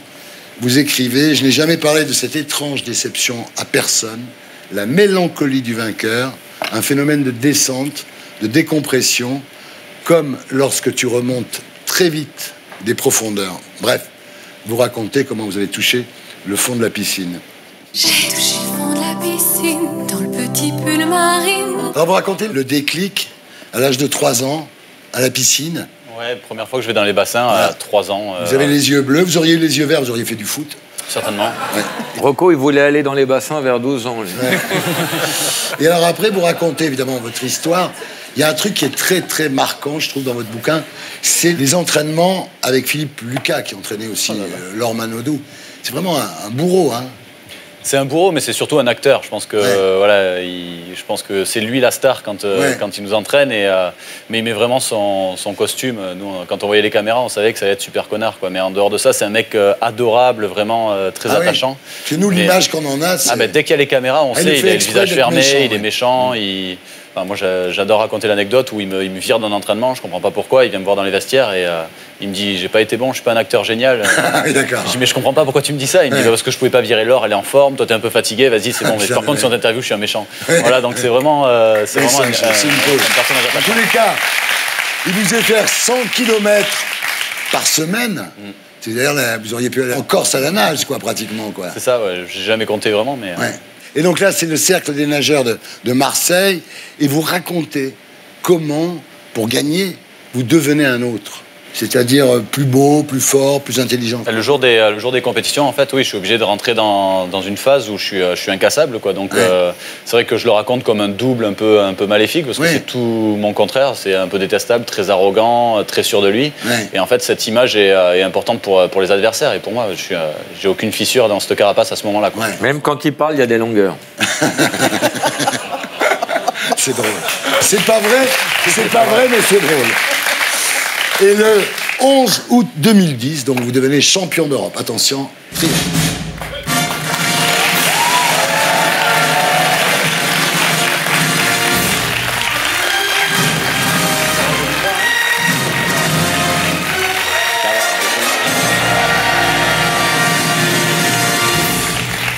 Là, vous devenez une star. Alors, c'est la fiesta. Hein. Les restos, les soirées, les défilés de mode. Un jour, il y a même Karl Lagerfeld en personne qui vient vous voir. Comment c'est basé? J'ai eu la chance d'être l'égérie des montres de Chanel et donc j'avais fait un shooting avec lui et j'avais été invité aussi lors du défilé et il m'avait serré la main en plein défilé, donc c'était un moment extraordinaire et quand on fait de la piscine on s'attend pas à ça, donc voilà, c'est beaucoup de Karl chance. Lagerfeld, et vous devenez la coqueluche des annonceurs. Magnéto, Serge. Mr. Lover, lover, now Mr. Lover, lover, girl. Mr. Lover, lover, now Mr. Lover, lover. She call me Mr. Bombastic, tell me fantastic. Touch me on me back, she says I'm Mr. Romantic. Call me fantastic, touch me on me back, she says I'm Mr. Smooth. Just like a silk, soft and cuddly, hug me up like a quilt. I'm a lyrical lover, now take me thin or filled with my sexual physique. Romantic, tell me fantastic, touch me on the box, she says I'm Mr. Boom. What you say, girl? Smooth. Oh là là! Ah ouais, ah ouais. Alors là, évidemment, toutes les femmes sont folles de vous, on comprend un petit peu. Et quand vous êtes reçu par Nicolas Sarkozy à l'Élysée, ça c'est la meilleure, vous lui demandez où est Carla, il vous dit « Je suis pas fou, je l'ai enfermé à double tour dans sa chambre. » Génial. C'est vrai, on avait passé un bon moment et c'est vrai qu'il avait répondu avec humour. Alors, ce qui est bizarre, enfin, c'est que vous le vivez pas très bien, vous dites « Je plais, je séduis, j'excite, je génère des bouffées de chaleur. En quelques jours, j'ai l'impression que ma vie tourne au film porno. »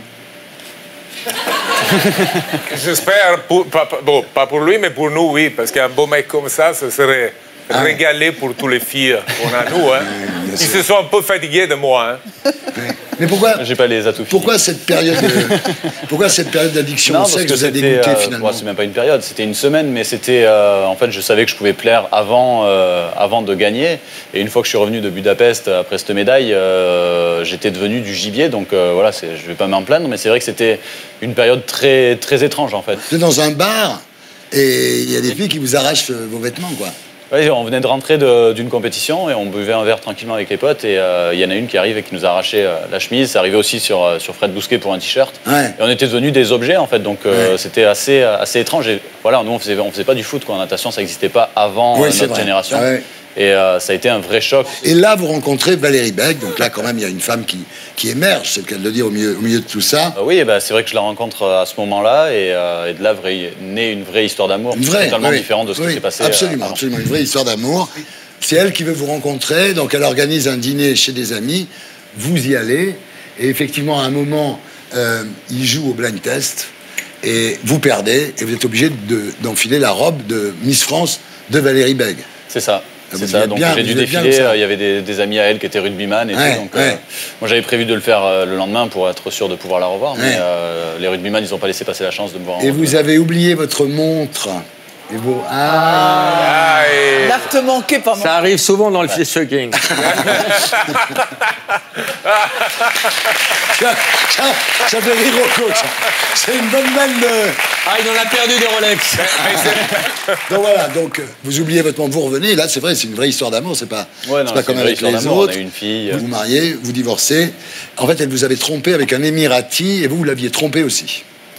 Ouais, j'ai même pas envie d'entrer dans les détails de ça. Mais nous, oui.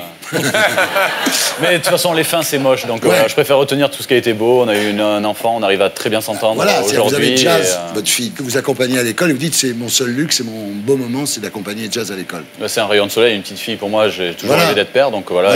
Et pour l'instant, ça se passe très très bien avec Valérie. Et aujourd'hui, vous êtes célibataire?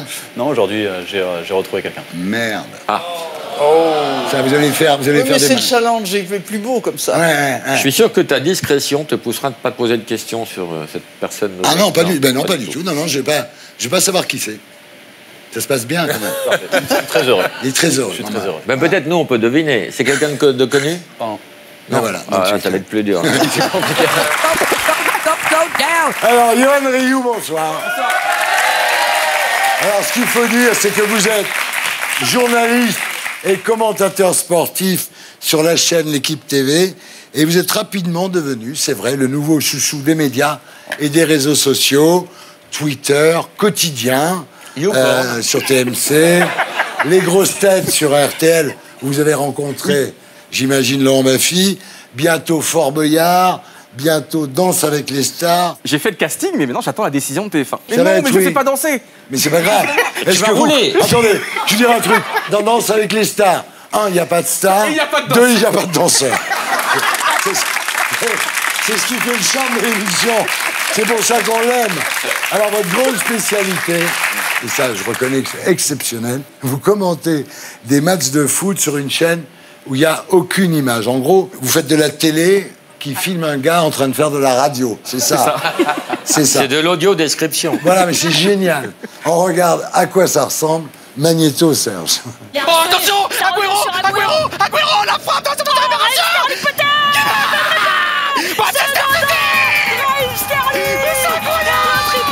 Lloris ne peut rien parce que ce ballon est un petit peu contré, me semble-t-il. Guardiola qui fait ça. Guardiola qui saute partout. Guardiola qui va embrasser le public. Attention, il y a le VAR. Il y a le VAR. Et oui, il y a le VAR parce qu'on ne sait pas si Agüero était en position de hors-jeu. Il y a le VAR. Encore voir. Oh, c'est pas Le but est refusé. Oh, le but est refusé. Le but est refusé. Tottenham est qualifié. Tottenham qui est toujours qualifié. Le but est refusé. C'est incroyable. Mais c'est fou. Et là, on voit, tu sais, Pochettino, il avait enlevé sa chemise. Et Guardiola qui a visagement il va enlevé manger son son gilet.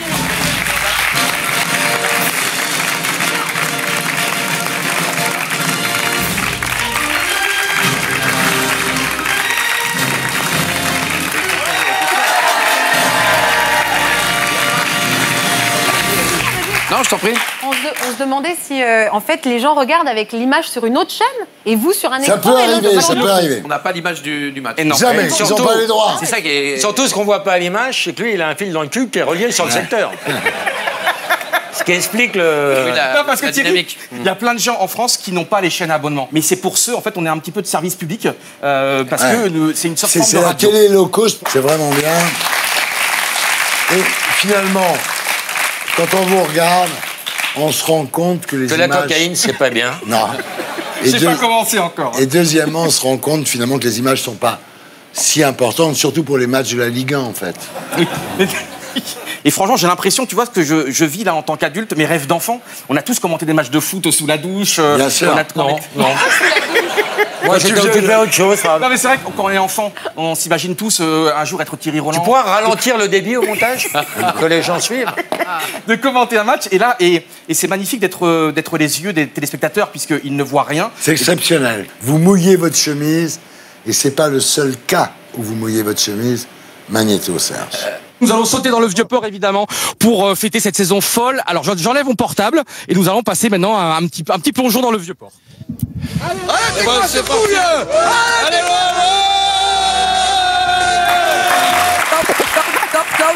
La télé qui filme un gars en train de faire de la radio, c'est vous, ça marche. On regarde à quoi ça ressemble. Magnéto, Serge. Si Rashford marque, Paris est éliminé. Son élan, Marcus Rashford, il est prêt à s'avancer devant Buffon. Il est au-delà de la surface de réparation. Même Rashford. 94e minute de jeu. Course d'élan, il est parti. Rashford face à Buffon. Paris est éliminé. Paris est éliminé.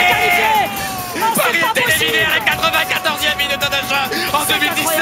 En 2017, Sergio Roberto est là à la 94e. Derrière qui fait ça. C'est un scénario cauchemardesque. Ce n'est pas possible. Réveille-moi. 500 000 personnes vous suivent. C'est incroyable. Oui, lors du match contre Paris Saint-Germain et Manchester United, on a eu la surprise incroyable. Il y avait eu 497 000 spectateurs en moyenne. C'est qui dingue. pendant 1h30, 2 heures nous ont suivis. Et c'est une fierté énorme pour nous parce que nous, on est, je pense, le prime time le moins cher de la télévision française de l'histoire puisque ça ne coûte rien, ça coûte J'ai 0 peur €. que C8 à la rentrée fasse ça. C'est-à-dire qu'il y aura un mec qui regardera en dessous.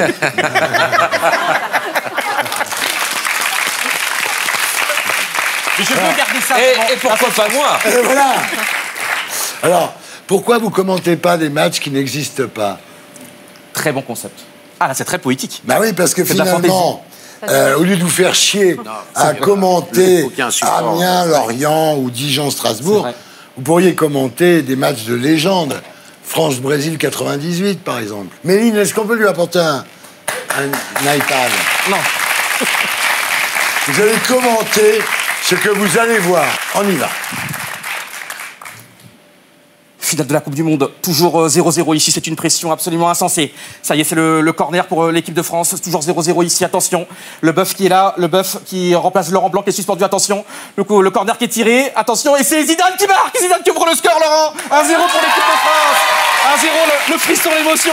La France contre le Brésil, contre ce maillot jaune, contre l'éternité, contre le mythe. La France ouvre le score 1-0. Il n'a pas de cheveux, comme Laurent Baffy, c'est incroyable. Vive les chauves, vive les implants. 1-0 pour l'équipe de France. Et c'est le deuxième but là. Non, j'ai raté le deuxième but. Mais il y a déjà 2-0 pour l'équipe de France, incroyable. Thierry, j'ai raté l'incroyable. La France qui mène 2-0 en finale de Coupe du Monde. Et c'est pas fini encore. Nous sommes dans la dernière minute de Belgique. Le ballon est sur le côté gauche maintenant. Le ballon en profondeur pour Emmanuel Petit, je n'y crois pas. Non, non, c'est pas vrai. Bah, c'est simple, il a la barre transversale et il rentre dans la surface de réparation. C'est quoi Et la pelouse est magnifique. C'est pas vrai, je suis sûr que c'est pas vrai. Quoi, fais voir. Mais non, mais je peux pas montrer ça aux gens. Mais fais voir. Il est 19h. Il est 19h. Ah oui, je comprends. Thierry, c'est interdit.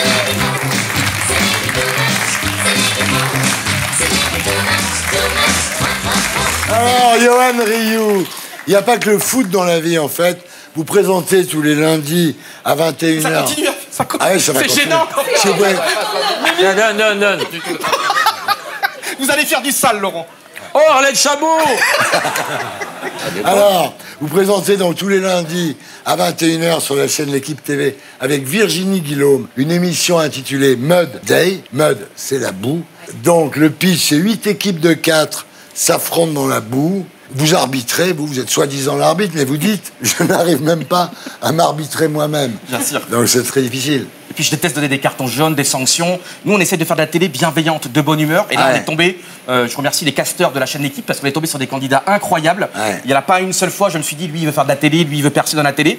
Et c'est vraiment de la bonne humeur. Et peut-être qu'on aura même des bébés meudets, puisqu'il y avait une super ambiance entre tous les candidats, entre les concurrents. Et même à la fin, il y en a qui voulaient finir ensemble, main dans la main. Donc on a vraiment passé... le problème, parce que... J'ai compris 2 mots. Non, mais c'est normal. Il faut que tu passes en ralenti. Contrairement à Faustine Bollard, l'incendie de Notre-Dame ne vous a pas été profitable. C'est-à-dire que votre émission, la première, a été diffusée le soir de l'incendie. Alors que Faustine, elle arrivait après l'incendie. C'était plus facile. Eh oui.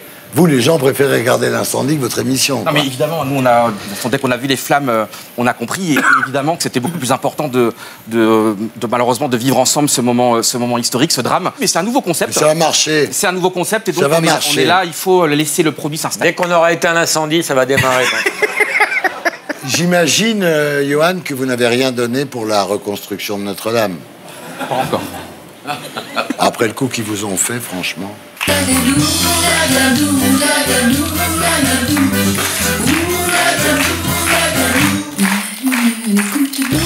Alors, il y a quand même un problème. Donc, vous êtes aux grosses têtes. Vous rencontrez Laurent Baffy, vous rencontrez Muriel Robin, Magnéto, Serge. Cette séquence, elle est énorme dans le film. Oui, dans les galettes de Pont-Aven. C'est extraordinaire, regarde, il mate le cul. Donc tu refais pas la séquence, hein, tu la refais pas. Je te jure, si tu l'as faite, je t'en donne une. Je te jure, je t'en file une, tu arrêtes maintenant. Hein. Mais pourquoi vous vous dévalorisez tout le temps sur votre physique, Muriel? Non, je ne me dévalorise. J'en parlerai avec quelqu'un d'autre de mon physique. S'il te plaît, hein, pas toi. Ah non, pas toi. On est peut-être super attirante, vous avez la tête, les jambes, vous avez tout. Tais-toi. On se retrouvera à la maison de retraite, on refera le sketch.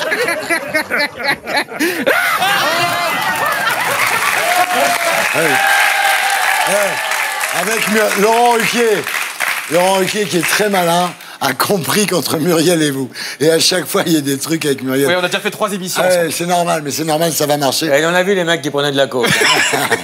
Oui, c'est vrai. Alors, vous avez déclaré donc aux grosses têtes que vous n'aimiez pas le sexe et que vous regardiez le plafond. Ah, c'est intime.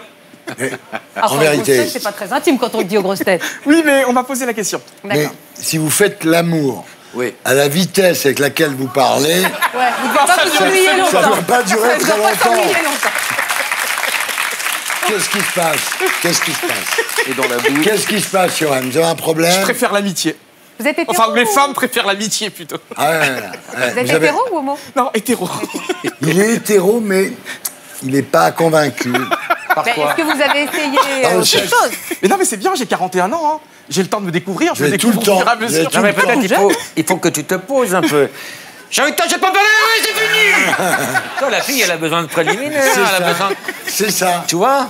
Faustine, vous n'avez pas envie de confesser un mec... me fais pas rentrer dans cette discussion. Faustine. Non, c'est pas dans la discussion que tu vas rentrer. Alors, Faustine, confesser... Non, mais Faustine, c'est confesser un mec qui ose dire que finalement, c'est bizarre quand même. C'est de la provocation. Je pense pas Ah qu'à bon 41 ans, Il y en a à beaucoup plus l'antenne, qu'on le on croit. Il y a puisse beaucoup dire plus qu'on ça. le croit qui sont indifférents. Qui sont Indifférents au asexués. sexe. Bien sûr. Non, mais c'est-à-dire, Mais est-ce que... peut-être au tien. C'est-à-dire, le sexe ne vous intéresse pas ou vous passez un mauvais Je moment? suis pas bon, je panique, ça va pas, quoi. Ah, vous paniquez, ouais. alors ça panique. venait. En effet, si on panique, ça pose un Ouais, problème. voilà. Faustine, je vous le laisse. Non, mais si tu trembles, à la limite, ça peut t'aider. Ça peut... Voilà, là, il faut se concentrer. Monsieur de la Villardière, il faut vous concentrer, on va faire un quiz. Tout le monde joue. C'est un quiz qui s'appelle « C'était pas gagné ». Jingle. Mais qu'est-ce qu'elle a, ma gueule? Alors, vous devez reconnaître qui est sur la photo. Oula. On commence. Laurent. Ok. Ah, bravo. On dirait Henri Tizot. Mais c'est Laurent Ruquier. J'ai jamais vu quelqu'un qui a autant changé. Si, dans La Belle et la Bête, à la fin. Ah oui. Attention, numéro 2. Bernard? C'est toi, Thierry. Ouais. C'est quoi? Ça alors. C'est moi, évidemment. En Francis Lalanne? Les années 70, évidemment. Charlot, non Bon, maintenant, alors là, c'est moins facile. On y va. Laurent. Georges Clooney. Ouais. Oh là là. C'est trop fort. Alors là, ça me rassure beaucoup, hein, ce que vous me montrez là. Parce Ouais. que alors, vraiment... Ah, il a vraiment évolué. Ah oui. Attention, Laurent. C'est Ah, lui. Céline Dion. Ouais. La Rousseau. Elle m'a grillé de ça. De ça. Attention. Eh oui, Alexandra... Ciblé, allez, ciblé, Ouais. ciblé. Bravo. Bon, vous comptez les points en régie, hein. On rigole pas, là. C'est bagarré, là. Attention. Bafi. Tom Cruise. Oh, Ouais, putain. Tom Cruise. Je trouve qu'il y a un air... Bravo, Laurent. Je trouvais qu'il y avait un air. Qu'est-ce qu'il Eh, était? C'était vraiment Mission Impossible. Ah, grave. Ah oui, mais attends. Oh oui. Scarlett Johansson. Non. Non. Mylène Farmer. Non. Non, non. Je vous donne un indice, c'est une mannequin anglaise. Ah, Kate Moss. Ouais. Non, t'étais trompé, c'est Arlette Chabot, ça. Non. Kate Moss. Ah oui. Ça change, hein. Castaner. Ouais. Non, je reconnais, lui. Bon, attention. Ah oui, Jodie Sandrine Foster. Non. Non. Charles, c'est Jodie Foster, Laurence la Boccolini. chanteuse, qui s'est fait raser la tête. Non. Jeanne Masse. Alors, un indice, sperme dans les cheveux. Cameron Diaz. Ouais. Ah oui. Je vois que Rousseau connaît ses classiques. Allez, on y va. Allez, misogynie. Arthur, oui. Facile. Lui aussi, il a gagné en bogossitude, hein, quand même. Hein. À vous. Oh là là. Pénélope Cruz. Ouais. Ah, j'en ai un quand même. Rousseau l'a dit aussi. Etchebest. Oh, putain. Ah bon? Etchebest. Attends, mais t'es Bien fort. sûr. Ça alors. Sympa. Ah bon? Etchebest. J'adore ce type en plus. Ah, tu l'aimes bien? Ah, je Oui, l'adore. très Sympa. sympa. Nous aussi, on l'aime bien. J'adore. Ah, comment elle punaise, s'appelle attends. Oui, Kate Blanchett. Non. Charlize Theron. Voilà. Oh là là. Charlize Theron. Elle est magnifique. Ah non, Hanouna. Ah oui, c'est Cyril. Cyril. Attends. Jennifer. Ouais. Oh là là. Mais t'es trop fort. Attention. Ah bah ça c'est... Alors, zut, Putain, je connais comment que il lui. s'appelle, lui? Ouais, exactement, Laurent. Orlando Bloom. Non. Non, Ryan pas du tout. Gosling. Ouais, c'est putain. ça. Oh là là. Bravo. Non, moi je suis un laborieux, moi. Oh là là. Ah, ce qu'il y a de pire, là. Là, je dois dire, c'est la plus difficile de tout le quiz, là. Américaine. Française ou Alors, américaine, ouais. je vous donne Politique, c'est pas une politique ça? Non, Ouais. je vous donne un indice. Bruce Willis. Demi Moore. Ouais. Elle connaît tout Hollywood. Attends, tu dis voici Closer, Mais rien, en plus. public et Non, oups, rien. toutes les semaines. Mais rien. Bah non, Tellement pas. Bah là, vraiment. Là. Tellement pas. Attention. Bah oui, Pamela, la femme de Brad Pitt. Angelina Jolie. Angelina Ouais. Jolie. Elle avait déjà ses lèvres. Ah alors. oui, c'est vraiment elle. Comme ça. Nikos. Ouais. Nikos Aliagas. C'est le costume qui m'a aidé. Je vous cache pas que sans le costume, je la trouvais pas. Honnêtement, c'est pas lui. Ouais. Qui a gagné? Largement, elle a gagné. La Rousseau, attention. Triomphe.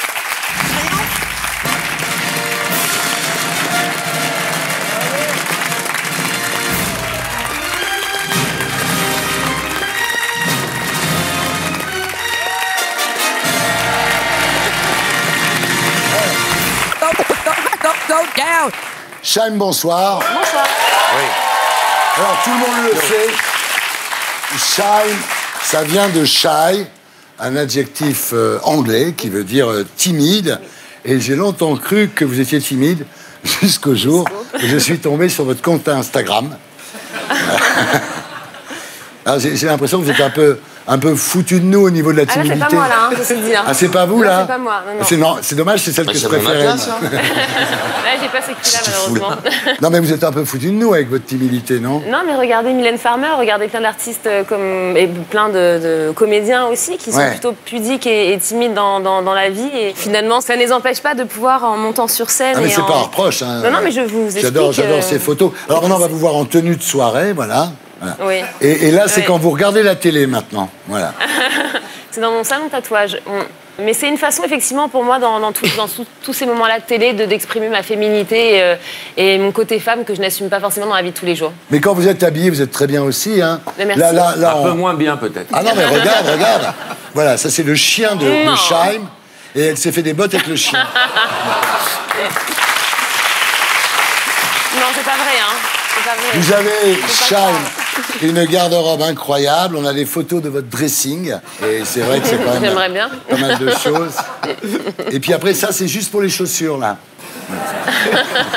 Non, mais ce qu'il faut dire, c'est que je suis Cendrillon. Hein. Ce que je porte là maintenant, dans une heure, c'est terminé. C'est très beau. Ça Alors, retourne au styliste. J'adore le prince de Galles, le pied de poule, tout ça.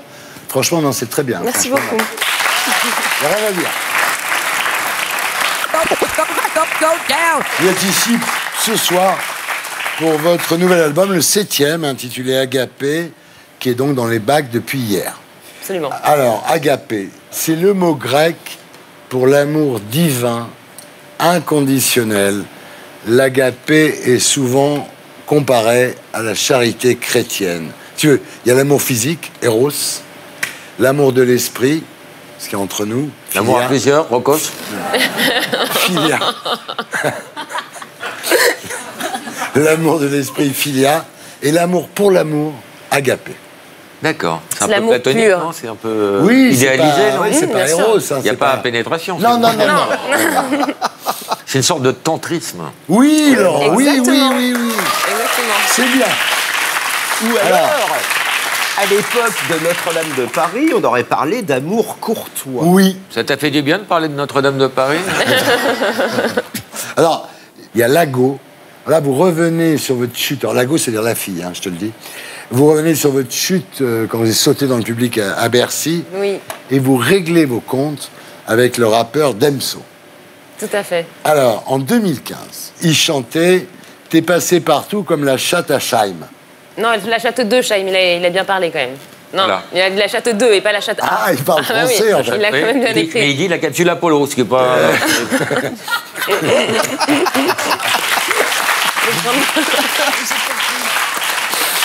T'es passé partout comme la chatte à Chaim. Je sais pas si c'est vrai, mais je la baiserai au calme. Alors, vous avez répondu. Ah là là, tu veux mon cul? Va faire la queue derrière Damso. Voilà. Mais il fallait répondre finalement sur le Mais j'aime moment. ça. On l'écoute et puis on n'en prend pas compte parce qu'on a l'habitude de prendre rien personnel, parce qu'on entend tellement, on en voit tellement sur les réseaux sociaux, etc., qu'on se dit bon, bah c'est une de plus. Et puis au final, c'est tellement gratuit, tellement violent et tellement irrespectueux que je me suis dit, bon, bah voilà, le nouvel album sort, j'ai envie d'en reparler et de reparler de toutes ces choses, dont Bercy également, qui ont marqué un peu les dernières années de ma carrière, et Damso en faisait partie. Alors, Ce qu'il faut dire, c'est qu'à Bercy, vous avez sauté dans le public et vous êtes tombé par terre. Je suis pas tombée par terre. Non, Ah bon sinon je me serais pas relevée, mais j'ai atterri très bas dans les mains des gens. Effectivement, il y a un point de vue de caméra où on a l'impression que je m'écrase la tête au sol. C'est terrible. Mais voilà. Je vous épargne la rediffusion de la séquence. Alors, Damso, il est habillé, lui, pour l'hiver. Après, il y a une chanson beaucoup plus intéressante, à mon sens, c'est Absolem. Donc là, avec Youssoupha et Kemler, ça dure 9 minutes. Et là, vous parlez de tout, là. Vous parlez même d'Arthur. Ouais, je parle de tout. C'est un peu comme une confession à l'image de l'album aussi, qui sonne comme une rédemption où je parle véritablement, en fait, sans langue de bois, où je parle de mes démons, des choses qui sont moins bien allées dans ma vie. Ouais. Et avec l'aide de Youssoupha, le fait de ne pas les avoir dites moi-même, ça m'a aidé à les assumer. Ouais. Et le fait que ce soit Youssoupha qui l'écrive et Kemler, sans me connaître en plus, en connaissant que la femme qui voit la télé, en ne voyant que Shine, j'ai été très touchée, en fait, de leur compréhension. Voilà, j'ai pris ça vraiment comme de l'amour. Et puis à Puerto Rico, donc avec VG Dream, et ça c'est vraiment du reggaeton pour le coup. Effectivement, je suis quelqu'un d'assez solaire quand même, malgré tous ces démons qu'on a tous. Je suis plutôt optimiste et j'aime faire la fête, j'aime m'amuser, j'aime danser, et j'avais envie d'en plus emmener cet album sur scène, donc il fallait aussi des titres qui bougent, quoi. On regarde à quoi ça ressemble Magnéto Serge. Au début c'est le fuego, vous êtes tous pareils. Je t'ai servi l'icône sous tes douces caresses. Tu te rends même pas compte que tu fais tout de travers. Tes galères, tes plans foireux, s'il te plaît, faut que t'arrêtes. Je te mets la bague au doigt, on se casse au soleil. Y'aura que toi et moi, t'en fais pas pour l'oseille. Jamais je te ferai du mal, bébé, je t'aime trop pour ça. Je couvrirai d'amour et tire-toi de là. Quand j'ai vu des dingueries dans ta story, ouais c'est ça, il manque que c'est ta copine. Tu l'embrasses comme dans sa story. Il veut m'emmener à Puerto Rico. Il sait pas que j'ai changé de pico. Pour lui c'est la fin des haricots. Je vais disparaître dans le noir. Pas mal. Ça, vous n'êtes pas à l'abri que ça soit un tube de l'été. Mais on croise les doigts, Thierry, j'espère. Ça fait penser un peu aux vacances, un peu aux... Mais c'est le but pour la Corée et la refaire au camping. Ouais. En tous les cas, vous avez pris des risques, hein. Je pense que c'est un premier album dans le sens où c'est la première fois que je collabore avec des artistes, que je fais des featuring que je ne connais pas. C'est jusque-là, vous travaillez avec votre bande, vous étiez enfermé dans le studio, en éteignant la lumière quand vous chantiez et tout ça, hein, c'est vrai. Et là, d'un seul coup, vous êtes sorti de votre zone de confort, des gens que vous avez découverts pour la fabrication de ce disque. Absolument. Et ça m'a bouleversée au départ parce que j'étais, encore une fois, cette réserve et cette timidité, malgré tout, qui était encore très prenante. Il a fallu que je casse un peu tout ça et que je me fasse un peu violence. Question timidité, vous allez mieux, là. Ça va mieux, bien sûr, mais je crois que... Je le vois, moi, parce que chaque fois qu'on se rencontre, ça va mieux. C'est vrai. C'est vrai. C'est vrai.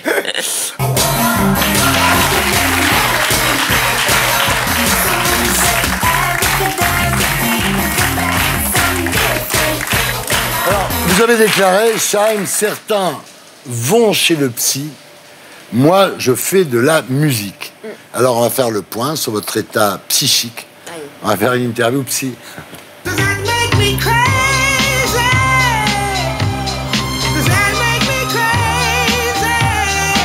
Est-ce que vous êtes mytho?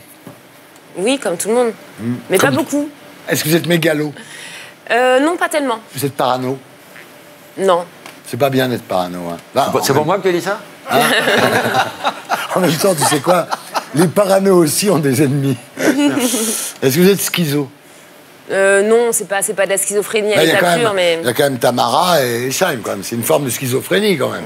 Non, mais je suis plusieurs femmes, et effectivement, j'ai eu besoin de ce personnage de Shine un peu poussé à l'extrême, pour avoir le courage d'exister, de monter sur scène et d'être exubérante, et de m'éloigner de la nana que j'étais dans la vie de tous les jours. Mais après, c'est pas de la schizophrénie complète, c'est peut-être un dédoublement de personnalité un léger. Peu quand même, Hystéro.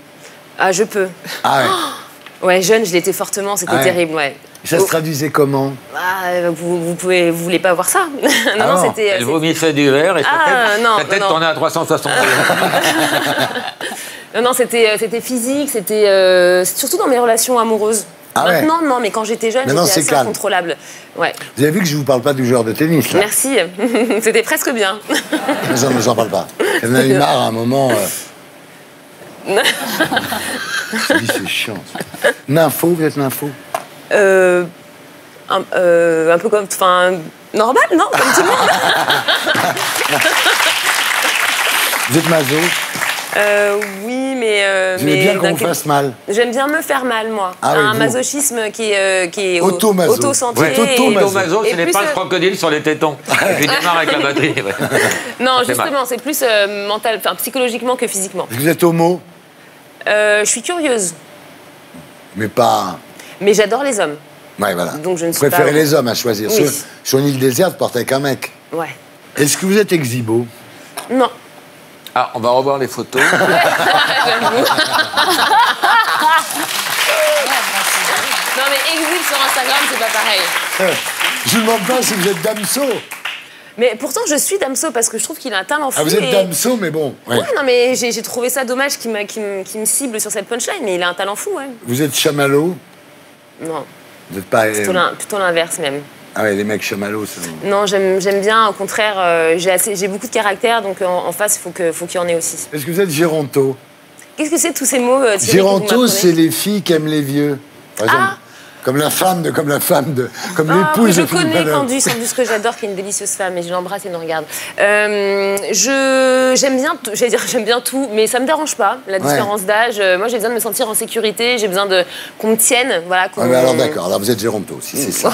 Ok. Donc, J'aimerais bien être avec un mec qui a des réductions dans le train, par exemple. Voilà, ça dépend du coup on va, en fait, c'est pour ça.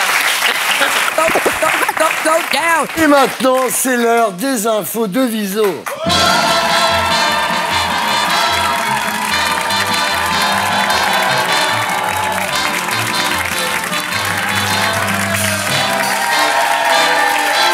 Bonjour tout le monde. Comment ça va? Bien et vous, Charles Son? Jingle.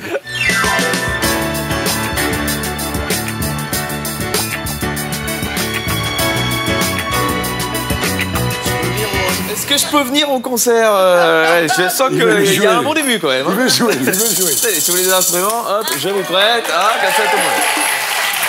Allez. Ah oui, il y a de tout, il y a de tout.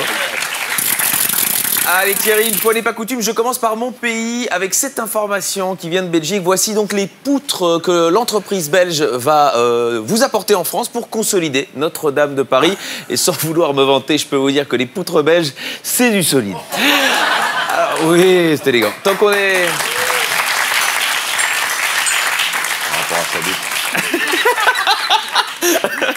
Oui, c'était ça. Tant qu'on est chez moi, automobile, quand les Belges luttent contre la pollution en taxant les véhicules propres mais français. On fait ce qu'on veut, c'est une juste vengeance puisque vous nous avez taxé la dernière Coupe du Monde de football. Ça passe pas, ça. Ça passe pas, c'est Ça le passe seum. pas, ça. Grosse somme. En revanche, il y a une compétition, à mon avis, vous n'allez pas la gagner parce qu'on l'organise nous, la Belgique, à l'initiative du premier festival de la Coupe Mulet en Europe. Là, bon, on a un gros favori qui vient de chez nous, c'est évidemment Jean-Claude Van Damme. Il était beau. Il était beau. En France, il y a du candidat aussi, bien sûr, Christophe Castaner, hein, qu'on attend vraiment à une belle place. Et quelques challengers, comme ce jeune Apollon.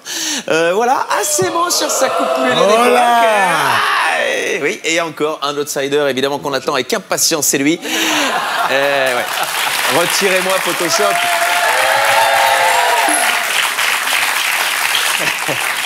Bienvenue dans le chapitre Belgique avec cette dernière information. À Bruxelles, le pipi du Mannequin Peace sera enfin recyclé. Mannequin Peace qui a ses fans, notamment en France, avec le cardinal Barbarin. Mais prêtres aussi, ils veulent tous des bénitiers du même modèle.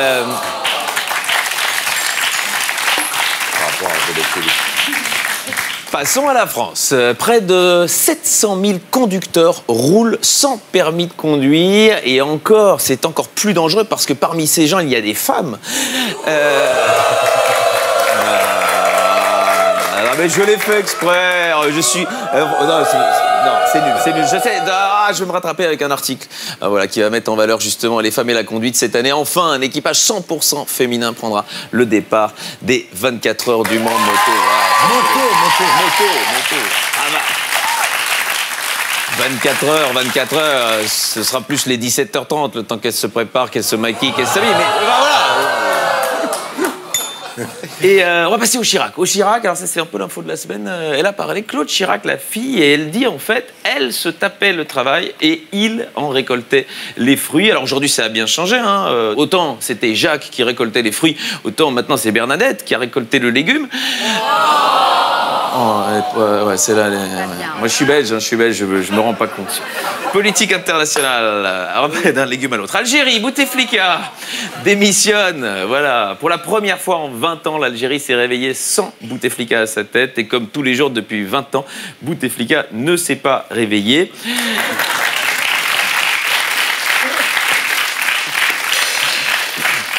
Passons aux États-Unis. Elle est noire, homosexuelle, mère de famille. Lori Lightfoot est la nouvelle maire de Chicago.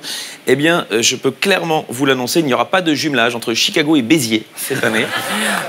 Pologne, des prêtres brûlent des livres, des sagas Harry Potter et Twilight. Alors, je ne comprends pas cette haine contre Harry Potter. Un jeune qui joue avec sa baguette magique, ça devrait plaire aux prêtres. Allez, j'ai une petite page médecine pour vous, Michel. On commence, voilà, contraception. Une pilule masculine donne des premiers résultats encourageants et c'est vrai, ça a l'air plutôt efficace. Depuis l'invention de la pilule, aucun homme n'est tombé enceinte. C'est quand même ainsi. Ouais. C'est vrai. Incontestable. Autre expérience, on a appris l'existence cette semaine, la NASA recherche des volontaires pour 16 500 €. Restez allongés 2 mois. Réaction sur Twitter, évidemment, de Michael Schumacher. Épargnez-vous les 16 500 balles. Si vous voulez, je fais ça depuis des années gratuitement. Autre info. Une femme accuse son dentiste d'avoir introduit son sexe dans sa bouche pendant une consultation. Oh. Heureusement qu'elle n'avait pas rendez-vous chez le proctologue. Oui. Je l'ai fait rapidement parce que je sentais qu'elle pouvait venir de là. Puis j'aurais même pu la compléter. Mais voilà. Sans transition, justement, les sondes vaginales et rectales seront désormais désinfectées après chaque utilisation. C'est l'info. C'est vrai. Toutes nos pensées vont aux gens qui ont dû passer un examen vaginal ou rectal avant cette décision. Et on termine cette partie raffinée par une décision de la justice australienne. Apparemment, péter sur ses collègues n'est pas du harcèlement. Oui, apparemment, c'est une décision du juge de paix, évidemment. Ben oui. C'est là. C'est là, elle est brillante. Elle est bien, oui. Vous savez pourquoi on le fait? Parce qu'on dit toujours « père retenu, furon clocu ». Ah oui. On va faire un truc ensemble, Michel, c'est possible. Conso, Auchan reconnaît avoir vendu des sacs bananes avec une croix gammée en Pologne. C'est terrible, c'est choquant. Enfin, qu'en 2019, on vend encore des sacs bananes. People. Divorce au bout de 4 jours. Nicolas Cage s'est marié sur un coup de tête car il était trop saoul. Faudra quand même penser à vérifier que Christophe Castaner n'a pas passé la bague au doigt de Clara l'autre soir. Et après, Nicolas Cage, en fait, j'ai l'impression que... certes, il s'est marié parce qu'il était ivre, mais je pense que son styliste a également profité de son état pour se foutre de sa gueule à quelques occasions. Mode, justement, Emma Coronel, la femme d'El Chapeau, crée une ligne de vêtements. Ça doit lui faire tout bizarre de créer une ligne qu'on ne peut pas sniffer. Mais je pense que ça va être une chouette ligne. Il y aura de tout, d'El Chapeau melon, des chapeaux de forme, des chapeaux de cow-boy. Bon, il y a les enfants aussi. Allez, les brèves. Vannes. Elle devait s'occuper d'un cochon sauvé par une association. Elle en fait du pâté. Pourvu qu'elle ne devienne jamais famille d'accueil.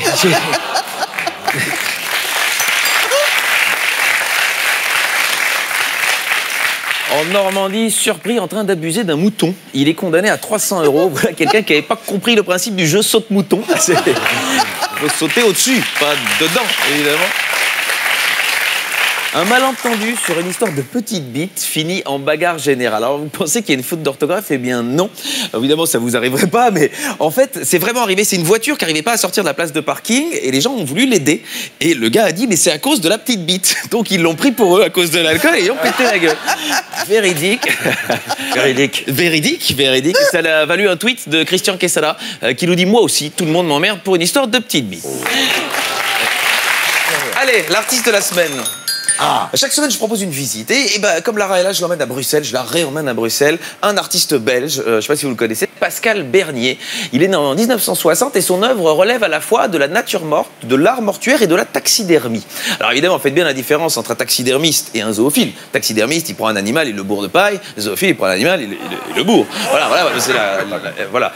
Et il l'a fait avec plein d'animaux. C'est assez marrant. Voilà, ici, on a un groupe d'animaux qui revient sans doute d'une manif gilet jaune. Et quelques autres exemples, c'est assez mignon. Tout le monde se rappelle de Bibi Phoque, et c'est Bobo Phoque, celui-ci. Oui, des enfants qui regardent, je fais tant de petites blagues. Autre animal, voilà, Bambidi. C'est un mélange entre Bambi et Lady Di. Très, très bien. Puis il y a le côté pampan qui est assez amusant. Voilà, c'est un lapin qui a pris un coup, le fameux coup du lapin. Oui, il y a plein de blagues pour les enfants. Autre animal, le poussin. Le poussin, voilà, qui se débrouille comme il peut, hein, depuis qu'on a annulé la vente de hijab chez Decathlon. Et ici, l'artiste avec une de ses créations. Apparemment, il a pris l'expression « balance ton porc au pied de la lettre » et le porc se remet.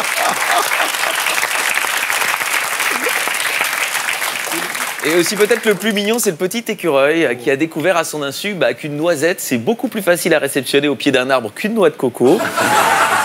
Et plus surprenant, une œuvre qui pourrait s'intituler « Accident de travail » pour Rocco Siffredi. C'est cadeau, c'est pour Crac Crac, vous pouvez la ramener. Oui. Il n'y a pas que des animaux plâtrés. Il n'y a pas que des animaux plâtrés, évidemment. Il y a aussi... voilà. Alors, l'artiste lui-même, Pascal Bernier, l'a baptisé perversion bipolaire. C'est amusant. Ou le cauchemar de Marine Le Pen, un brun qu'encule un blanc.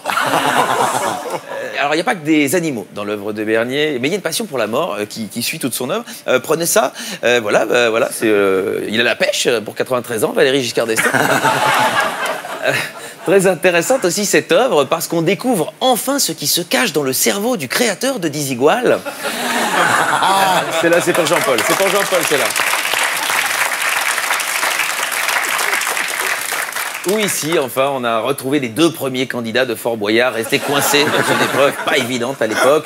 Alors que je vous dis qu'il est angoissé par la mort, il y a une installation sympa qui s'appelle Funeral Tech. Dans chacune des petites sépultures repose un appareil mobile, un smartphone. Si on va de plus près, on regarde la dernière merveille d'Apple, l'iTomb, une tombe connectée, sans doute qui calcule le nombre d'asticots, les cercueils voisins. Et il n'y a pas que la technologie, regardez ici comme elle est mignonne, la future tombe de Patrick Sébastien, parce que qu'est-ce qu'on est serré au fond de cette boîte. Bravo. Terminons par un dessin de Pascal Bernier qui prouve que c'est un vrai artiste contemporain puisqu'il n'est pas contre l'idée d'enculer des mouches. Allez donc le voir à l'atelier 34 à Bruxelles. Bravo Miso. Bravo.